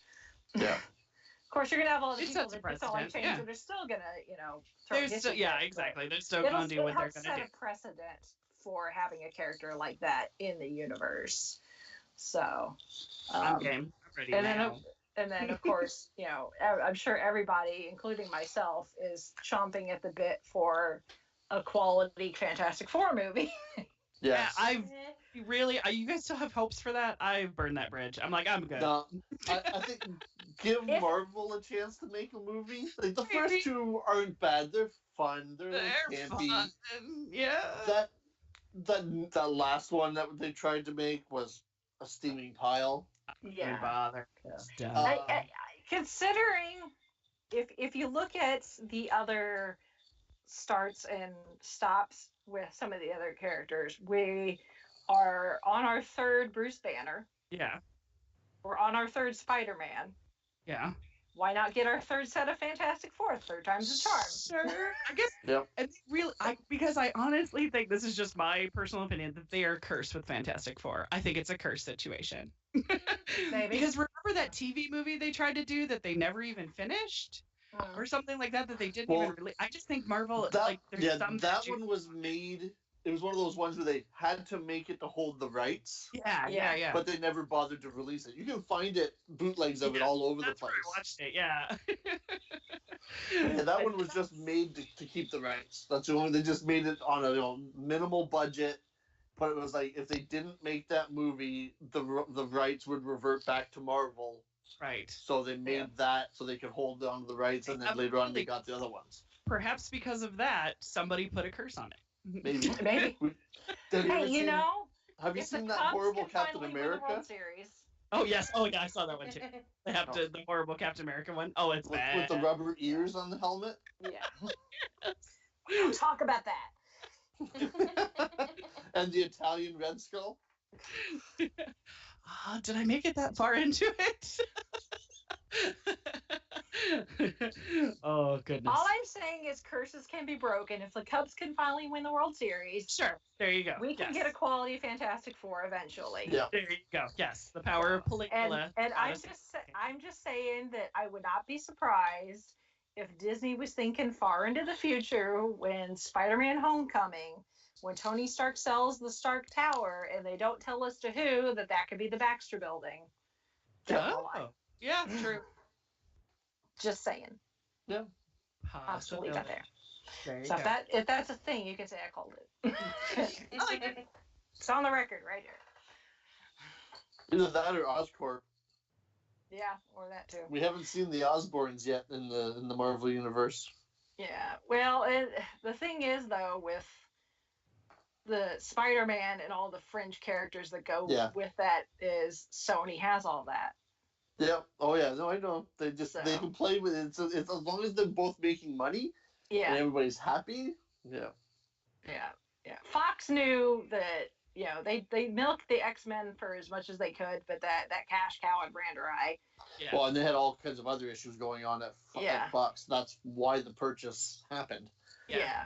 That But Sony, on the to be other able to hand, put 1,000 episodes of The Simpsons on Disney Plus. Yeah, Sony had major problems too. They've they've survived from some of it, but they were a sinking ship. Yeah, but as far as Sony is concerned, Spider-Man is the spider that's weaving the golden web. Of course it is. That's why they bought it in the first place. So it's probably going to be a very, very, very long time before Marvel gets Spider-Man and all those characters back in the fold properly. Right. So, but until then, as long as they let Marvel/Disney keep playing with them, that's fine. I'll take it. But it's gonna be a long day before we see Spidey come back into the fold, probably, unfortunately. So, but it is what it is. But there's so much material for them to play with, and I'm sure they've already got stuff planned that we just don't know of. As far as characters to be used, especially now with the Fox deal. I'm sure they had at least script outlines written for certain characters, the X-Men or Fantastic Four or whatever, ready to, green light to produce further once they were legally allowed to, that we just don't know about. That's a great thing, like with the Marvel, when they made the announcement that Disney bought Marvel, I did not know a whole lot about it, but I knew enough about comic books to know that as far as material to work with, it was a brilliant move. Oh yeah. Oh yeah. Because Disney is so much about world building and universe building and telling very in-depth and detailed stories. And I mean, that's their thing, is storytelling. And I don't just mean just movies and TV shows. They tell literal stories in the theme parks Yeah, that it's an people are not experience necessarily build. aware of. Yeah. So it's just That they didn't want Universal to get it, I'll tell you that. If That too. Universal would have got the Marvel deal, and for Yeah. Marvel theme parks at Universal, along with the Harry Potter they already had, yeah, no, Disney wasn't letting that happen. But I still think it was a good choice. I think it's a good home. Yeah. Oh, and the Marvel stuff over at the Universal parks is just, it's so dated. Yeah. Well, and that's part of the contract.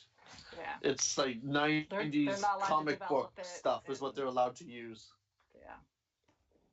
So, and eventually that contract will reach its end, and then they'll have to do something with that area at Universal, and then Disney can actually start putting Marvel characters in the theme parks in Florida, other characters in the theme parks in Florida. So, because they're not allowed to use any of the characters that are portrayed at Universal in Florida. California is a whole other thing. They can use whatever characters they want out at Disneyland. Yeah, like the contract is like east. They can't use East the of the east of the Mississippi. Yeah. My goodness, yeah, it's like the gold rush all over again. I would say that's just an odd geographic description. It's like they only have the one park. It's in Florida. Yeah, I know. You're just making it overly dramatic. It's like, unless Disney is gonna like try to squeeze like Marvel characters into their beach resorts at Hilton Head. Yeah.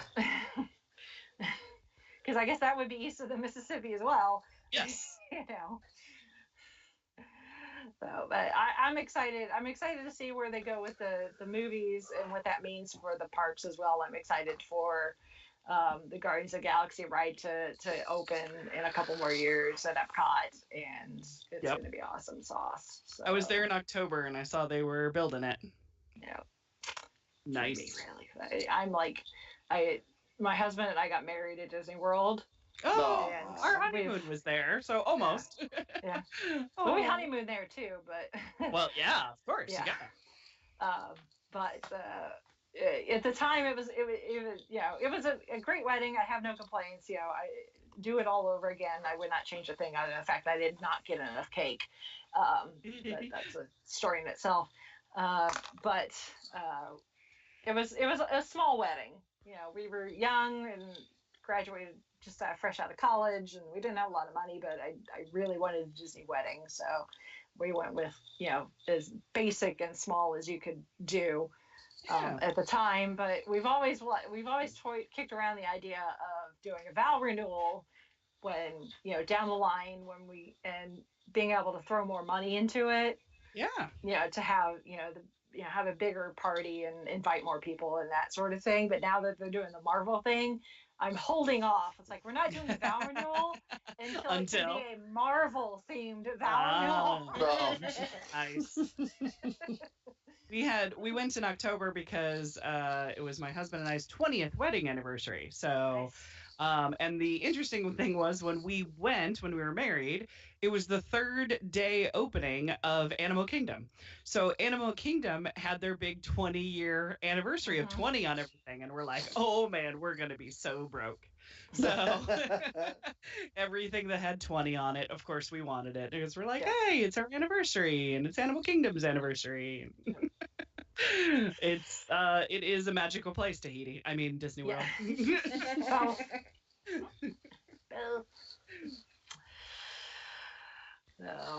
Oh my! Does anybody feel any better? I don't know if I feel any better. I got a little bit of a catharsis. Yeah, work some stuff out. I want to go to the movie again. I do want to go see the movie. So.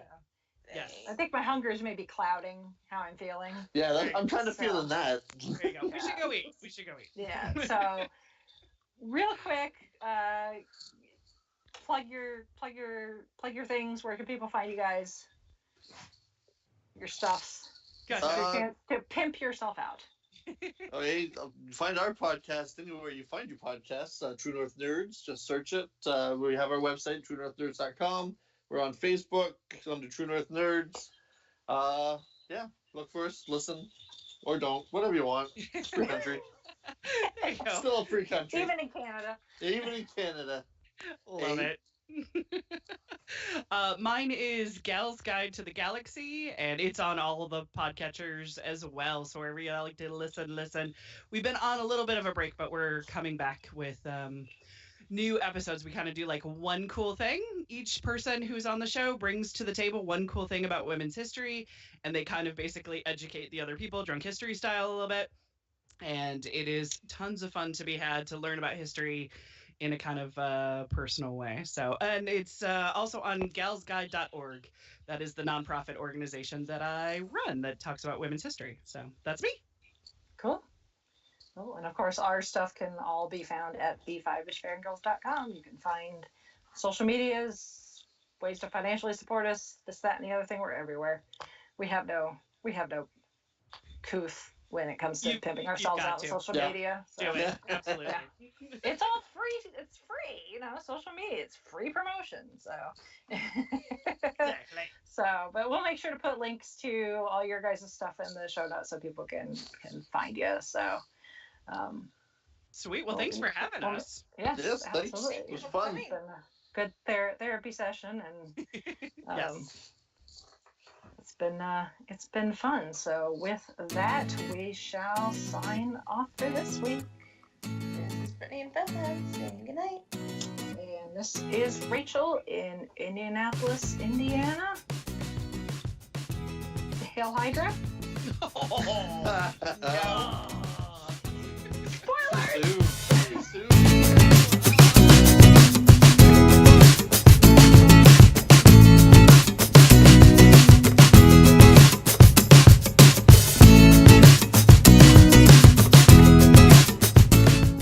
You have been listening to the Five-ish Fangirls podcast.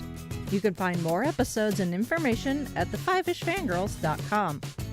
Any and all books, movies, games, and any other forms of media mentioned are owned and operated by the respective copyright holders.